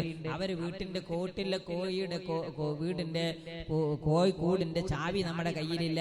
എന്നാ അവരെ കോഴിനെ തൽക്കാലം നമ്മുടെ കൂട്ടിലടച്ചേക്കുക. സുബ്ഹാനല്ലാഹ്. അത് എന്ത് വലിയ സേവനാണ്! ഇവിടെയാണ് അയൽവാസിയോട് നടത്തുന്ന ഏറ്റവും വലിയ സേവനം ഉണ്ടാവേണ്ടത്. അയൽവാസിയുടെ ദുഃഖത്തിൽ പങ്കാളിയാവുക, അയൽവാസിയുടെ സന്തോഷത്തിൽ പങ്കാളിയാവുക, അയൽവാസി രോഗിയായ സന്ദർശിക്കല്, ഇതൊക്കെ അയൽവാസിയോട് നടത്തുന്ന ഗുണങ്ങളാണ്. അവന്റെ കൽബിൽ സന്തോഷം ഉണ്ടാകുന്ന രീതിയിലുള്ള പ്രതികരണം ഉണ്ടാവണം. അപ്പുറത്ത് നിൽക്കുന്നത് നല്ല നമ്മളോട് തീരെ മതിപ്പില്ലാത്തൊരു അവിശ്വാസിയാണ്, എന്തുവാണ് വിചാരിച്ചോളി, തീരെ താല്പര്യമില്ല. പക്ഷെ നമ്മുടെ പെരുമാറ്റത്തിന്റെ വശ്യത കൊണ്ട് ഓനെ കൂടി ഇസ്ലാമിന്റെ മാതിരി പറഞ്ഞ് ബോധ്യപ്പെടുത്താൻ നമുക്ക് കഴിയണം. ഓനെ കൂടി ഇസ്ലാമിന്റെ മാതിരി ബോധ്യപ്പെടുത്താൻ കഴിയണം. നോക്കി നിങ്ങള്, കണ്ണൂർ ഭാഗത്ത് വർഗീയ കലാപം ഉണ്ടായപ്പോ അതില് ഒരാള് സുനി എന്ന് പറഞ്ഞ ആള് പിന്നീട് വിശാല വാരികയിൽ എഴുതിയ ലേഖനമുണ്ട്. ആ ലേഖനം വളരെ സംഭവമാണ്. സുനിലെ ഇതാണ്, ഞാൻ ഒരു ഹിന്ദുവാണ്, എന്റെ അയൽവാസികൾ മുസ്ലിമീങ്ങളാണ്, അവരുടെ നമ്മുടെ നാട്ടിൽ വർഗീയ കലാപമുണ്ട്, എല്ലാ ഹിന്ദുക്കളും മുസ്ലിമീങ്ങളുടെ വീട് കൊള്ളയടിക്കാൻ, ഞങ്ങളൊക്കെ പോയത് വേറെ നാട്ടിലേക്ക്, ഞങ്ങളുടെ നാട്ടിലേക്ക് വന്നത് വേറെ നാട്ടുകാരാണ്. അദ്ദേഹം പരസ്യമായിട്ട് എഴുതിയതാണ്. അങ്ങനെ ഞങ്ങളുടെ നാട്ടിൽ വന്ന് ഇങ്ങനെ കലാപം നടക്കുമ്പോ എന്റെ വീട്ടിലുള്ള എന്റെ അമ്മയുണ്ട്, എന്റെ അമ്മ ഓടിച്ചെന്നിട്ട് എന്റെ അയൽവാസിയായ മുസ്ലിമിന്റെ വീട്ടിന്റെ മുറ്റത്ത് ഇങ്ങനെ വന്ന് നിന്നു. എന്തിന്? ഇതിന്റെ വീടാണ് എന്ന് അറിയാൻ വേണ്ടി. പിന്നെ എന്റെ വീട്ടിലേക്ക് വരൂല. കാരണം എന്റെ വീടിന്റെ മുമ്പിൽ തന്നെ ഒരു പ്രതിമയുടെ ചിഹ്നമുണ്ട്, ചിത്രമുണ്ട്. അതുകൊണ്ട് അങ്ങോട്ട് ആരും വരൂല. എന്റെ അയൽവാസിയായ മുസ്ലിമിന്റെ വീട്ടിന്റെ മുറ്റത്തേക്ക് എന്റെ അമ്മ ഓടിയെത്തിയത് എന്റെ മുസ്ലിമായ അയൽവാസിയുടെ വീട് സംരക്ഷിക്കാൻ വേണ്ടിയാണ്. സുബ്ഹാനല്ലാഹ്. അതെന്തുകൊണ്ടാണ് ഓനെ സുനിലിന് അത് എഴുതാൻ കഴിഞ്ഞതെന്നറിയോ? സുനിലിന് അത് എഴുതാൻ കഴിഞ്ഞത് ഭാവിയിൽ പിന്നീട് ഓനെ വർഗീയ ചിന്താഗതികളൊക്കെ മാറി രാജ്യത്തെ സാമൂഹികരമായ നല്ല ചിന്താഗതികളിലേക്ക് മനസ്സ് വന്നപ്പോഴാണ് SSFന്റെ മുഖപത്രമായ റിസാലയിൽ അങ്ങനെ ഒരു ലേഖനം എഴുതിയത്, ആ കഥ എഴുതിയത്. ഞാൻ എന്റെ പ്രിയപ്പെട്ട സഹോദരിമാരോട് ഓർമ്മപ്പെടുത്തുന്നത് എങ്ങനെ സുനിൽ മാറിയത് പരിസരത്തുള്ള അയൽവാസികളുടെ സുന്ദരമായ പെരുമാറ്റം കൊണ്ടാണ്. ഓനത് പറഞ്ഞു. എന്റെ അമ്മ കാവലിൽ നിന്നത് ഞാൻ അന്ന് മുതൽ ആലോചിക്കാൻ തുടങ്ങി. എന്തുകൊണ്ടാണ് എന്റെ അമ്മ അയൽവാസിയായ മുസ്ലിമിന്റെ വീട്ടിന് കാവലിൽ നിന്നത്? ഞാനിങ്ങനെ അമ്മയോട് ചോദിച്ചപ്പോ അമ്മ പറഞ്ഞു, മോനെ നിന്നെ പ്രസവിക്കുന്നതിന്റെ തലേ ദിവസം ഞങ്ങളെ വീട്ടില് അടുപ്പിൽ പുകയിട്ടിട്ടില്ല. സുനില് പറയാണ്, എന്നെ പ്രസവിക്കുന്ന സമയത്ത് എന്റെ അമ്മയുടെ ഗർഭത്തിൽ ഞാനിങ്ങനെ ഒളിഞ്ഞിരുന്ന് നാളെ അല്ലെങ്കിൽ മറ്റന്നാളെ ഞാൻ പുറത്ത് ചാടുമെന്ന് ദിവസം നിൽക്കുമ്പോ എന്റെ അമ്മക്ക് കഴിക്കാൻ ഭക്ഷണം കൊണ്ടു കൊടുത്തത് ആ വീട്ടിലുള്ള ഉമ്മയാണ്. ഞങ്ങളെ വീട്ടിന്റെ കാര്യങ്ങളൊക്കെ നോക്കിയിരുന്നത് ആ ഉമ്മയാണ്. അതുകൊണ്ട് മോനെ, മുസ്ലിമീങ്ങളുടെ വീട് കരിക്കുന്ന കാര്യം, മുസ്ലിമീങ്ങളുടെ വീട് ആക്രമിക്കുന്ന കാര്യം എനിക്ക് ചിന്തിക്കാൻ കഴിയൂല. ഈ കാര്യങ്ങൾ കേട്ടപ്പോ സുനിലിന്റെ കൽബ് മാറി, മനസ്സ് മാറി. ഓനത് സുന്ദരമായ റിസാലയിലെ ലേഖനത്തിൽ വൃത്തിയായി എഴുതി വെച്ചതാണ്. ഇന്നും അത് റിസാല പുസ്തകം തൂക്കിയാൽ കാണാൻ കഴിയും. നമ്മളെ വീട്ടിലൊക്കെ റിസാലയും സുന്നത്തും സുന്നി വോയിസും സിറാജും ഒക്കെ വരുത്തണോ? എന്തിനാ? നമ്മൾ മുസ്ലിങ്ങളാണ്, സുന്നികളാണ്. അതുകൊണ്ട് സിറാജ് വരുത്തണോ, സുന്നി വോയിസ് വരുത്തണോ, റിസാല വരുത്തണോ, സുന്നത്ത് വരുത്തണോ? എന്തിനാണ്? നമ്മളതൊക്കെ വായിക്കണം. നമ്മളെ മക്കളെ കൊണ്ട് വായിപ്പിക്കണം. മൊബൈലിൽ തോണ്ടി കളിക്കലല്ല. ഇതൊക്കെ എടുത്ത് വായിച്ചു നോക്കി നിങ്ങൾ എന്തൊക്കെ കിട്ടാണ്ട്. സുബ്ഹാനല്ലാഹ്. അത് പിന്നെ പറയാ, അതിന്റെ ഒക്കെ കൂലി വേറെ സ്വർഗത്ത് കിട്ടൂട്ടോ. അത് വേറെ പറയേണ്ടതാണ്. ഞാൻ പറഞ്ഞു വരുന്നത്, ഈ സുനിലിന്റെ മനസ്സ് മാറിയത് ആ മുസ്ലിമായ അയൽവാസിയുടെ സന്തോഷകരമായ പെരുമാറ്റം കൊണ്ടാണ്. ഞാൻ എന്റെ പ്രിയപ്പെട്ട ഉമ്മമാട് ഓർമ്മപ്പെടുത്തട്ടെ, അയൽവാസിയോടുള്ള സുന്ദരമായ പെരുമാറ്റത്തിന്റെ വശ്യത കാരണം അവരുടെ സ്വഭാവം പോലും നമുക്ക് മാറ്റിയെടുക്കാൻ കഴിയണം. നമ്മുടെ കൽബിൽ നമ്മുടെ ഇടപെടൽ കൊണ്ട്, സ്വഭാവം കൊണ്ട് മാറ്റിയെടുക്കാൻ കഴിയണം. സുബ്ഹാനല്ലാഹ്. ഞാൻ ആ ഭാഗം കൂടുതൽ വിശദീകരിക്കുന്നില്ല. അവരെ അയൽവാസികളെ ബുദ്ധിമുട്ടിക്കാതിരിക്കുക എന്നത് ഒന്നാമത്തത്. രണ്ടാമത്തത് അവരെ സഹായിക്കുക എന്നത്. മൂന്നാമത്തെ മറ്റൊന്നുണ്ട്, എന്താ അറിയോ? അവർക്ക് വേണ്ടി ദുആ ചെയ്യുക എന്നതാണ്. സുബ്ഹാനല്ലാഹ്. മൂന്നാമത്തത് അവർക്ക് വേണ്ടി ദുആ ചെയ്യുക എന്നതാണ്. എന്താ ദ്വാരിക്കേണ്ടത്? അവരെ എല്ലാ നല്ല കാര്യത്തിലും, ഓല വീട് പൊളിഞ്ഞോട്ടെ, അല്ലെങ്കിൽ ഓല കിണറ്റിൽ വെള്ളമില്ലാതായി പോട്ടെ, ഇതല്ല നമുക്ക് വെള്ളം തന്നില്ല എന്നാലും ഓൽക്ക് വെള്ളം തരട്ടെ, ഉണ്ടാവട്ടെ എന്നാ ദുആ ചെയ്യേണ്ടത്. നമുക്ക് ഓല് കരണ്ട് തരുന്നില്ല എന്നാലും ഓൽക്ക് കരണ്ട് ഉണ്ടാവട്ടെ എന്നാ ദ്വാരിക്കേണ്ടത്. നമുക്ക് ഓല് മണ്ണ് തരുന്നില്ല എന്നാലും ഓൽക്ക് മണ്ണ് ഉണ്ടാവട്ടെ എന്നാ ദ്വാരിക്കേണ്ടത്. നമുക്ക് ഓല് തേങ്ങ തരുന്നില്ല എന്നാലും ഓൽക്ക് തേങ്ങ ഉണ്ടാവട്ടെ എന്നാ ദ്വാരിക്കേണ്ടത്. സുബ്ഹാനല്ലാഹ്. മഹാനായ അബ്ദുല്ലാഹി താമിർ റളിയല്ലാഹുവിന്റെ ചരിത്രം പറയുന്നുണ്ട് കിതാബുകളിൽ. അറിയോ നിങ്ങള്? മഹാനവറുകൾ വഫാത്തായപ്പോ മഹാനവറുകളുടെ മുരീദ് സ്വപ്നം കണ്ടിട്ട് ചോദിച്ചു, അസ്സലാമു അലൈക്കും യാ ശൈഖി, സലാം അടക്കി. അപ്പൊ മഹാനവറുകൾ സലാം അടക്കുമ്പോ വലിയൊരു സിംഹാസനത്തിന്റെ മുകളിലാണ് ഇരിക്കുന്നത്. സിംഹാസനത്തിന്റെ മുകളിലിരുന്ന് ഇങ്ങനെ സുഖത്തോടെ സന്തോഷത്തോടെ ഇരിക്കുകയാണ്. മഹാനവറുകൾ ചോദിച്ചു, മോനെ ഉസ്താദേ, നിങ്ങൾ അള്ളാഹു മരിച്ചു എന്നപ്പോ എന്താ ചെയ്തത്? നിങ്ങൾ അള്ളാഹു നരകത്തിലിട്ടോ ശിക്ഷിച്ചോ അല്ലെങ്കിൽ സ്വർഗത്തിലിട്ടോ നിങ്ങൾക്ക് സുഖങ്ങൾ തന്നോ? സുബ്ഹാനല്ലാഹ്. മുരീദിന്റെ ചോദ്യമല്ലേ? അബ്ദുല്ലാഹി ഇബ്നു താമിർ റളിയല്ലാഹു അൻഹു പറഞ്ഞ മറുപടി, എന്റെ ശബ്ദം ശ്രവിക്കുന്ന പ്രിയപ്പെട്ട പെങ്ങളെ, നമ്മളൊക്കെ മുഅ്മിനീങ്ങളാണ്. നമ്മുടെയൊക്കെ കൽബിന്റെ ഉള്ളളങ്ങളിൽ എഴുതി വെക്കണേ. അബ്ദുല്ലാഹി ഇബ്നു താമിർ റളിയല്ലാഹു അൻഹു പറയുകയാണ്, മക്കളെ, മോനെ, ഞാനൊരുപാട് നിസ്കരിച്ചിട്ടുണ്ട്, ഞാനൊരുപാട് നോമ്പ് നോറ്റിട്ടുണ്ട്, ഞാനൊരുപാട് ഔറാദുകൾ ചൊല്ലിയിട്ടുണ്ട്, ഒരുപാട് ദിക്റുകൾ ഞാൻ ചൊല്ലിയിട്ടുണ്ട്. പക്ഷേ അതിന്റെ ഒന്നും പ്രതിഫലമല്ല കേട്ടോ ഞാനിവിടെ കണ്ടത്. ഞാനിവിടെ എത്തിയ ഉടനെ വലഖദ് അക്രമനി ബികറാമാത്തിൻ അദീദ, ഒരുപാട് അനുഗ്രഹങ്ങളെ കൊണ്ട്, ഒരുപാട് ബഹുമാനങ്ങളെ കൊണ്ട്, ഒരുപാട് കൊട്ടാരങ്ങൾ തന്നിട്ട്. നിങ്ങൾ പെങ്ങളൊക്കെ പറ്റി പറയുകയാണെങ്കിൽ ഒരുപാട് ടോപ്പ് അല്ലേ, പുതിയ പുതിയ ചുരിദാർ തന്നിട്ട്, പുതിയ പുതിയ നല്ല ടോപ്പ് മൊബൈൽ തന്നിട്ട്, നല്ല കൂളിംഗ് ഗ്ലാസ് തന്നിട്ട്, അത് പറ്റില്ല അല്ലേ, കൂളിംഗ് ഗ്ലാസ് നിങ്ങൾക്ക് പറ്റൂല, നല്ല പർദ്ദ തന്നിട്ട്, നിങ്ങൾക്ക് ഇഷ്ടമുള്ള കാര്യം പറയാം, ഇങ്ങനൊക്കെ തന്നിട്ട് എന്നെ ആദരിച്ചു. അല്ലാഹു തആല ആദരിച്ചു. അബ്ദുല്ലാഹി ഇബ്നു താമിർ റളിയല്ലാഹു അൻഹു ശിഷ്യനോട് പറയാണ്, എനിക്ക് കുറെ സുഖങ്ങൾ നൽകി അല്ലാഹു, ബിമാദാ അൻഅമ മിൻഹാ, ഇതൊക്കെ ഏത് കാരണം കൊണ്ടാ, ഏത് നിയമത്ത് കൊണ്ടാ, നിങ്ങൾ ഇബാദത്ത് കൊണ്ടാ കിട്ടിയത്? ഉസ്താദിന്റെ മറുപടി, ബിദുആഇ ലിജാരി, എന്റെ വീടിന്റെ പരിസരത്തുള്ള അയൽവാസികൾക്ക് വേണ്ടി ഞാൻ നടത്തിയ വല്ലാത്തൊരു ദുആയുണ്ട്. പാതിരാത്രികളിൽ പ്രപഞ്ചം മുഴുവനും, പാതിരാത്രിയിൽ പ്രപഞ്ചം മുഴുവനും നിശബ്ദതയിൽ ഇച്ചുകൊണ്ടിരിക്കുമ്പോ, രാത്രിയുടെ താളലയങ്ങളിൽ ഇങ്ങനെ നിശബ്ദമായി കൊണ്ടിരിക്കുമ്പോ, ജനങ്ങൾ മുഴുവനും ഉറങ്ങുമ്പോ ഞാൻ എഴുന്നേറ്റ് നിന്നിട്ട് ഒരുപാട് ദുആ നടത്തി. അതിന്റെ കൂട്ടത്തിൽ എന്റെ അയൽവാസിയായ പൊക്കർ കാക്കക്ക് വേണ്ടി ഞാൻ ദുആ ചെയ്തു, യൂസുഫ് കാക്കക്ക് വേണ്ടി ഞാൻ ദുആ ചെയ്തു, ഇബ്രാഹിം കക്ക് വേണ്ടി ഞാൻ ദുആ ചെയ്തു. സുബ്ഹാനല്ലാഹ്. അങ്ങനെ കുറെ ആൾക്കാർ, ഞാനൊരു ദുആനത്തിന്റെ പേര് പറഞ്ഞു മാത്രം. അബ്ദുല്ലാഹി ഇബ്നു താമിർ റളിയല്ലാഹു അൻഹു പറയാണ്, ഞാൻ അയൽവാസികൾക്ക് വേണ്ടി നടത്തിയ ദുആ കൊണ്ടാണ് ഞാൻ ഇവിടെ രക്ഷപ്പെട്ടത്. സുബ്ഹാനല്ലാഹ്. ഇത് കേൾക്കുമ്പോ എന്റെ പ്രിയപ്പെട്ട പെങ്ങളെ, നമുക്ക് എല്ലാ വിധത്തിലും ഉപദ്രവം നടത്തിയ അയൽവാസി ഉണ്ടെങ്കിലും അവർക്കൊക്കെ ഗുണമുണ്ടാവണമെന്ന് ആ ദുആ ചെയ്യേണ്ടത്. അവർക്കും ഖൈറുണ്ടാവാൻ ദ്വാരിക്കണം, അവർക്കും പുരോഗതി ഉണ്ടാവാൻ ദ്വാരിക്കണം. ആ ദ്വാരുന്നെന്ന് മാത്രല്ല അതിന്റെ ഗുണം കിട്ടുകയും ചെയ്തു. അബ്ദുല്ലാഹി ഇബ്നു താമിർ റളിയല്ലാഹു അൻഹുവിന്റെ ചരിത്രത്തിൽ കാണാം, അയൽവാസിയോട് വല്ലാതെ ഗുണം ചെയ്യുന്ന ആളായിരുന്നു മഹാനായ അബ്ദുല്ലാഹി ഇബ്നു താമിർ റളിയല്ലാഹു അൻഹു. വല്ലാതെ ഗുണം ചെയ്യും.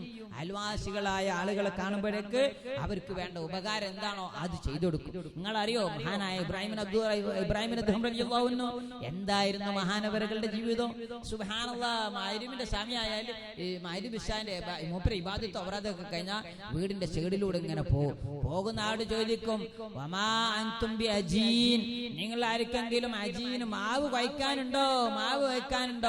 വമാ ബിൽ അജീൻ, അജീൻ കഴിക്കാനുണ്ടോ എന്നിങ്ങനെ ചോദിച്ചെടുക്കും. ആര്? അബ്ദുല്ലാഹി ഇബ്നു താമിർ റളിയല്ലാഹു അൻഹു. എന്തിന്? അയൽവാസികളെ വീട്ടിൽ മാവ് കഴിക്കാന്ന് പറഞ്ഞാൽ അന്നത്തെ കാലത്ത് വലിയൊരു ഹാർഡ് വർക്ക് വേണ്ടി സംഗതിയാണ്. ഇന്നത്തെ കാലത്ത് മരില്ല. ഇന്നൊക്കെ എന്താണ്, മാവ് ഇങ്ങോട്ട് എടുക്കുക, എന്നിട്ട് അത് പത്തിരി മെഷീനിലേക്ക് ഇടുക, ഗിടുകിടുക അറിയാം. അപ്പൊ അതിന് പത്തിരി ഇപ്പുറത്ത് കൂടി വന്ന് അല്ലേ, അത് സംഗതി ഉണ്ട്, വേണേ വാങ്ങിക്കോളി, ഷോപ്പ് പോയാൽ കിട്ടും. ഫനിസ്ത പറഞ്ഞാൽ ഏതാന്ന് ചോദിച്ചാൽ കിട്ടൂല. അത് അതിൻ്റെതായ പേരെന്നെ പറയേണ്ടി വരും. ഞാൻ പറഞ്ഞു വരുന്നത് ഇന്ന് ആ കാലാണ്. സംഗതി തേങ്ങ ഇട്ടുകൊടുത്താൽ കറിയും കിട്ടി വരുന്ന കാലം അല്ലേ, മുളക് സംഗതി മീൻ ഇട്ടുകൊടുത്താൽ മീനും കണ്ട് പൊരിച്ച് കണ്ട് വരുന്ന സംഗതി. എന്നാ പണ്ടത്തെ കാലത്ത് അതല്ല, എല്ലാം നമ്മളെ കൈകൊണ്ട് ഹാർഡ് വർക്ക് ചെയ്യണം. മഹാനായ ഇബ്രാഹിം അദ്ഹം റളിയല്ലാഹു അൻഹു ജനങ്ങൾക്ക് ഏറ്റവും കൂടുതൽ പ്രയാസമുള്ള, വീട്ടിലെ പെണ്ണുങ്ങൾക്ക് ഏറ്റവും കൂടുതൽ ബുദ്ധിമുട്ടുള്ള മാവ് കഴിക്കുക എന്ന് പറയുന്ന സംഗതിക്ക് വേണ്ടി മഹാനവറുകൾ ഇങ്ങനെ ഓടി നടക്കും. അയൽവാസിന്റെ വീട്ടിന്റെ മുറ്റത്ത് കൂടി ഇങ്ങനെ ഓടി നടക്കും. അപ്പൊ അയൽവാസികളായ പെണ്ണുങ്ങൾ എന്ത് ചെയ്യും?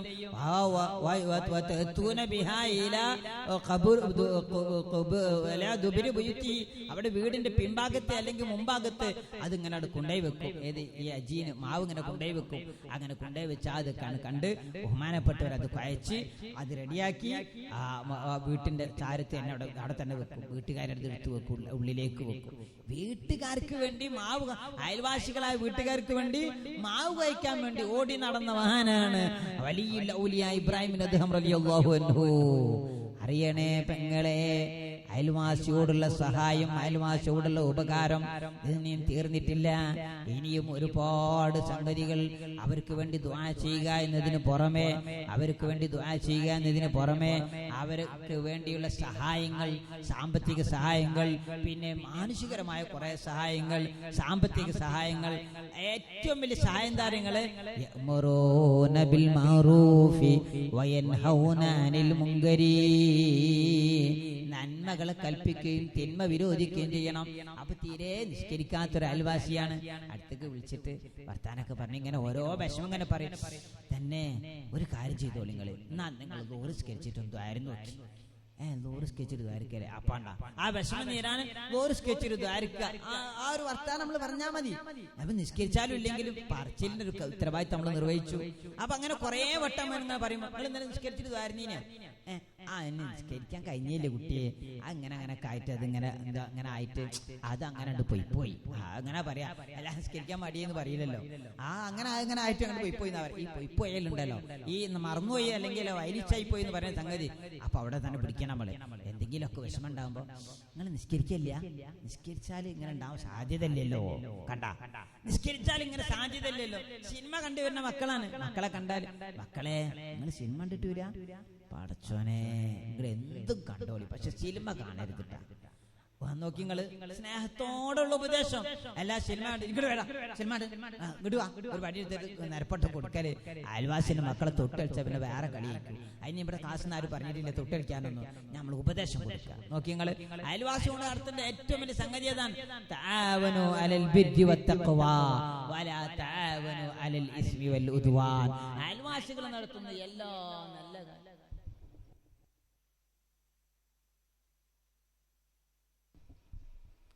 അയൽവാസികൾ നടത്തുന്ന എല്ലാ നല്ല കാര്യങ്ങളോടും കൂടെ നിൽക്കണം. അയൽവാസി മൗലൂദ് കഴിക്കാൻ നമ്മളെ വിളിച്ചിട്ടൊന്നുമില്ല, മൗലൂദ് ഉണ്ട് എന്ന് അറിഞ്ഞ്, എന്നാല് നമ്മൾ അതിനുള്ള സൗകര്യങ്ങൾ അവിടെ പോയി ചെയ്തു കൊടുക്കുക. ഞാൻ നമ്മൾ അവിടെ പോകുമ്പോൾ അവർക്ക് ഇഷ്ടപ്പെടില്ല, ഭക്ഷണം എന്താ കൊടുക്കേണ്ടി വരുമോ കിട്ടേണ്ടി വരുന്നൊക്കെ വിചാരിച്ചാൽ അതല്ല, വേറെ എന്തെങ്കിലും ഒക്കെ ഉണ്ടെങ്കിൽ അത് ആ രീതിയിലൊക്കെ ചെയ്തു കൊടുക്കുക. അയൽവാസിയുടെ കൽബിൽ ഒരു വിഷമം തോന്നരുത്. നമ്മളെ വിളിക്കാത്തതുകൊണ്ടുള്ള പ്രതിഷേധമാണ് നമ്മൾ സഹായം ചെയ്തു തന്നെ തോന്നിപ്പോവരുത്, അങ്ങനെ ഉണ്ടാവരുത്. നമുക്കൊന്ന് കിട്ടാൻ വേണ്ടിയിട്ടാണ് അവിടെ പോയിട്ട് ഇങ്ങനെ ചെയ്തു തരുന്നത്, അതും തോന്നിപ്പോവരുത്. തോന്നിപ്പോവാത്ത രീതിയിൽ നല്ല കാര്യത്തിലൊക്കെ സഹകരിച്ചു കൊടുക്കണം. ചീത്ത കാര്യമാണെങ്കിലോ അവിടെ സഹകരിക്കാതിരിക്കും വേണം. ചീത്ത കാര്യമാണെങ്കിൽ അവിടെ സഹകരിക്കും ചെയ്യരുത്. നല്ല കാര്യത്തിന് ഏതിനും കൂടെ നിർത്തണം.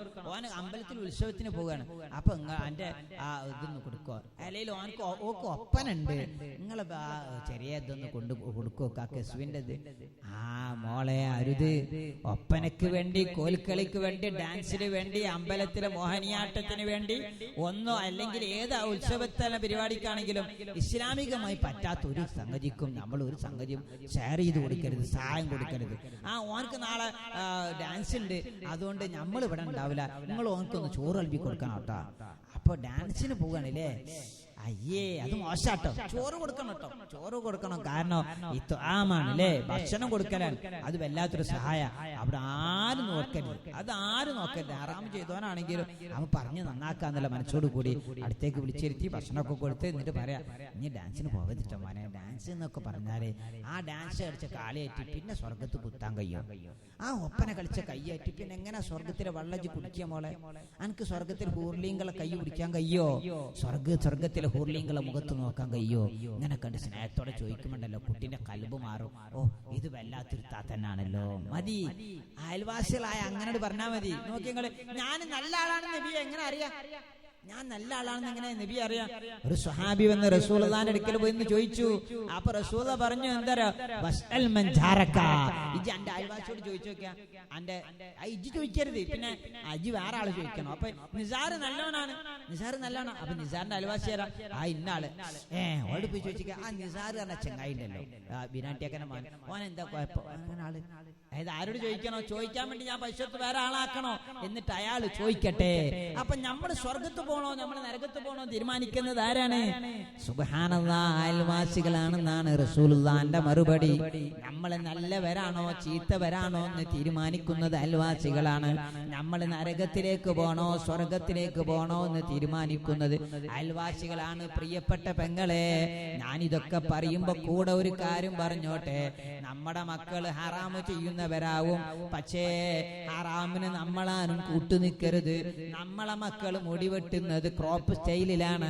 അപ്പൊ അയൽവാസിന്റെ മക്കളും ക്രോപ്പ് സ്റ്റൈലിൽ മുടിവെട്ടിയാൽ മൻ സന്ന ഫിൽ ഇസ്ലാമി സുന്നത്തൻ ഹസന, ആരെങ്കിലും ഒരു നല്ല കാര്യം കൊണ്ടുവന്ന അതിന് അവന് ഫലഹു അജ്റു മിസ്ലിഹ വലി അമലിഹ വലി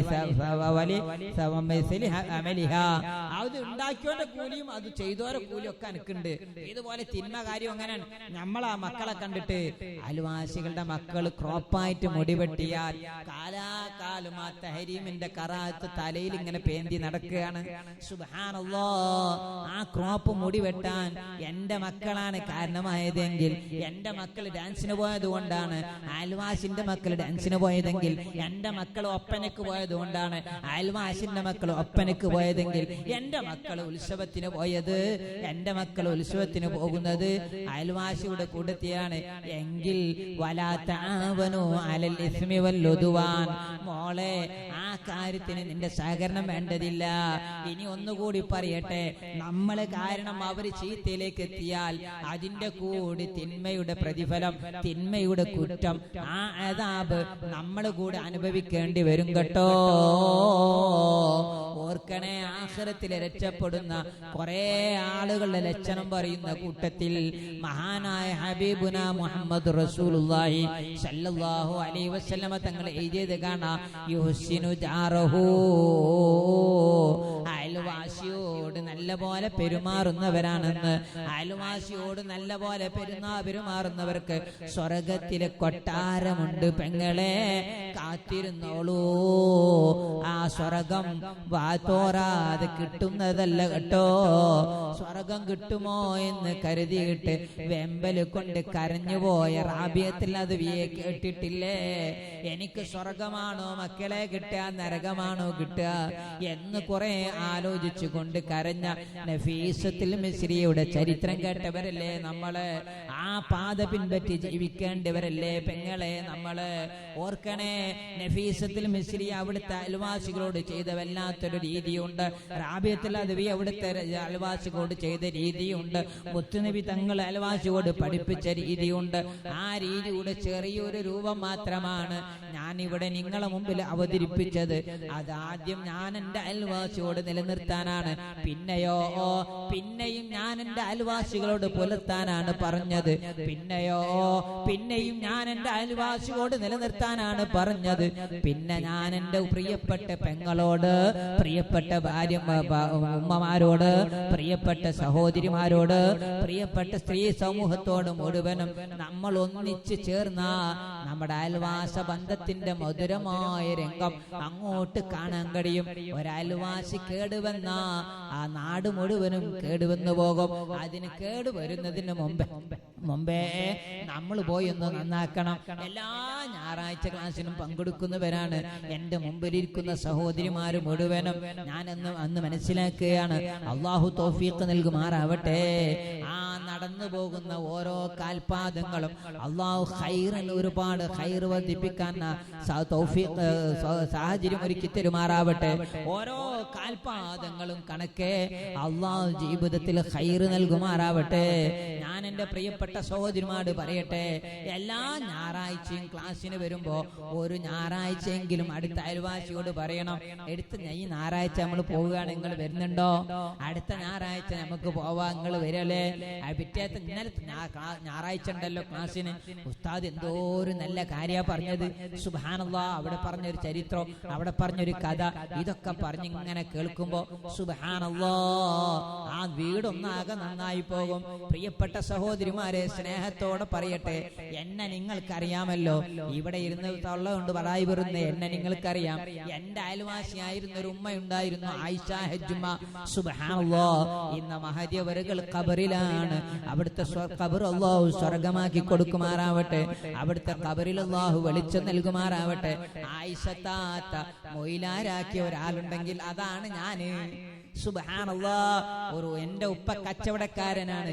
പക്ഷേ ഞങ്ങൾ ഒരാളും മുസ്ലിയാരായി പോകേണ്ട, അല്ലെങ്കിൽ ഒരു ഇസ്ലാമിക പണ്ഡിതനായി പോവേണ്ട ഒരു രീതിയില്ലായിരുന്നു. പക്ഷേ അവിടേക്ക് ഞാനൊരു പണ്ഡിതനായി മാറിയത് ആയിഷത്താത്തിന്റെ കൃത്യമായ ഇടപെടലാണ്. നോക്കൂ, ഞാൻ എന്റെ ജീവിതത്തിന്റെ സ്വന്തമായ പച്ചയായ സത്യം നിങ്ങളോട് പറഞ്ഞതെന്തിനാന്നറിയോ?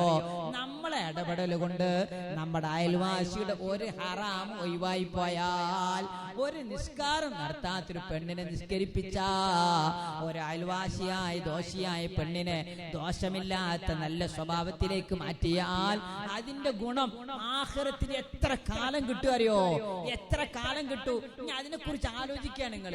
എന്റെ ദോഷിയായ ഒരു അയൽവാസിയെ നന്നാക്കണം, അതിനെങ്ങനെ ഇപ്പൊ കയ്യാ, എന്താ ഇപ്പൊ ചെയ്യാ എന്ന് ആലോചിച്ചിരുന്നോ? നിങ്ങൾ ഒരു സെക്കൻഡ് ആലോചിച്ചു, എന്നാൽ ആ സെക്കൻഡ് ആലോചിച്ചതുപോലെ ഒരു രാത്രി മുഴുവൻ എന്ന് നിസ്കരിച്ച ഇതിനേക്കാൾ വലിയ പ്രതിഫലമുണ്ടെന്ന് ഹബീബുനാ മുഹമ്മദുർ റസൂലുള്ളാഹ്.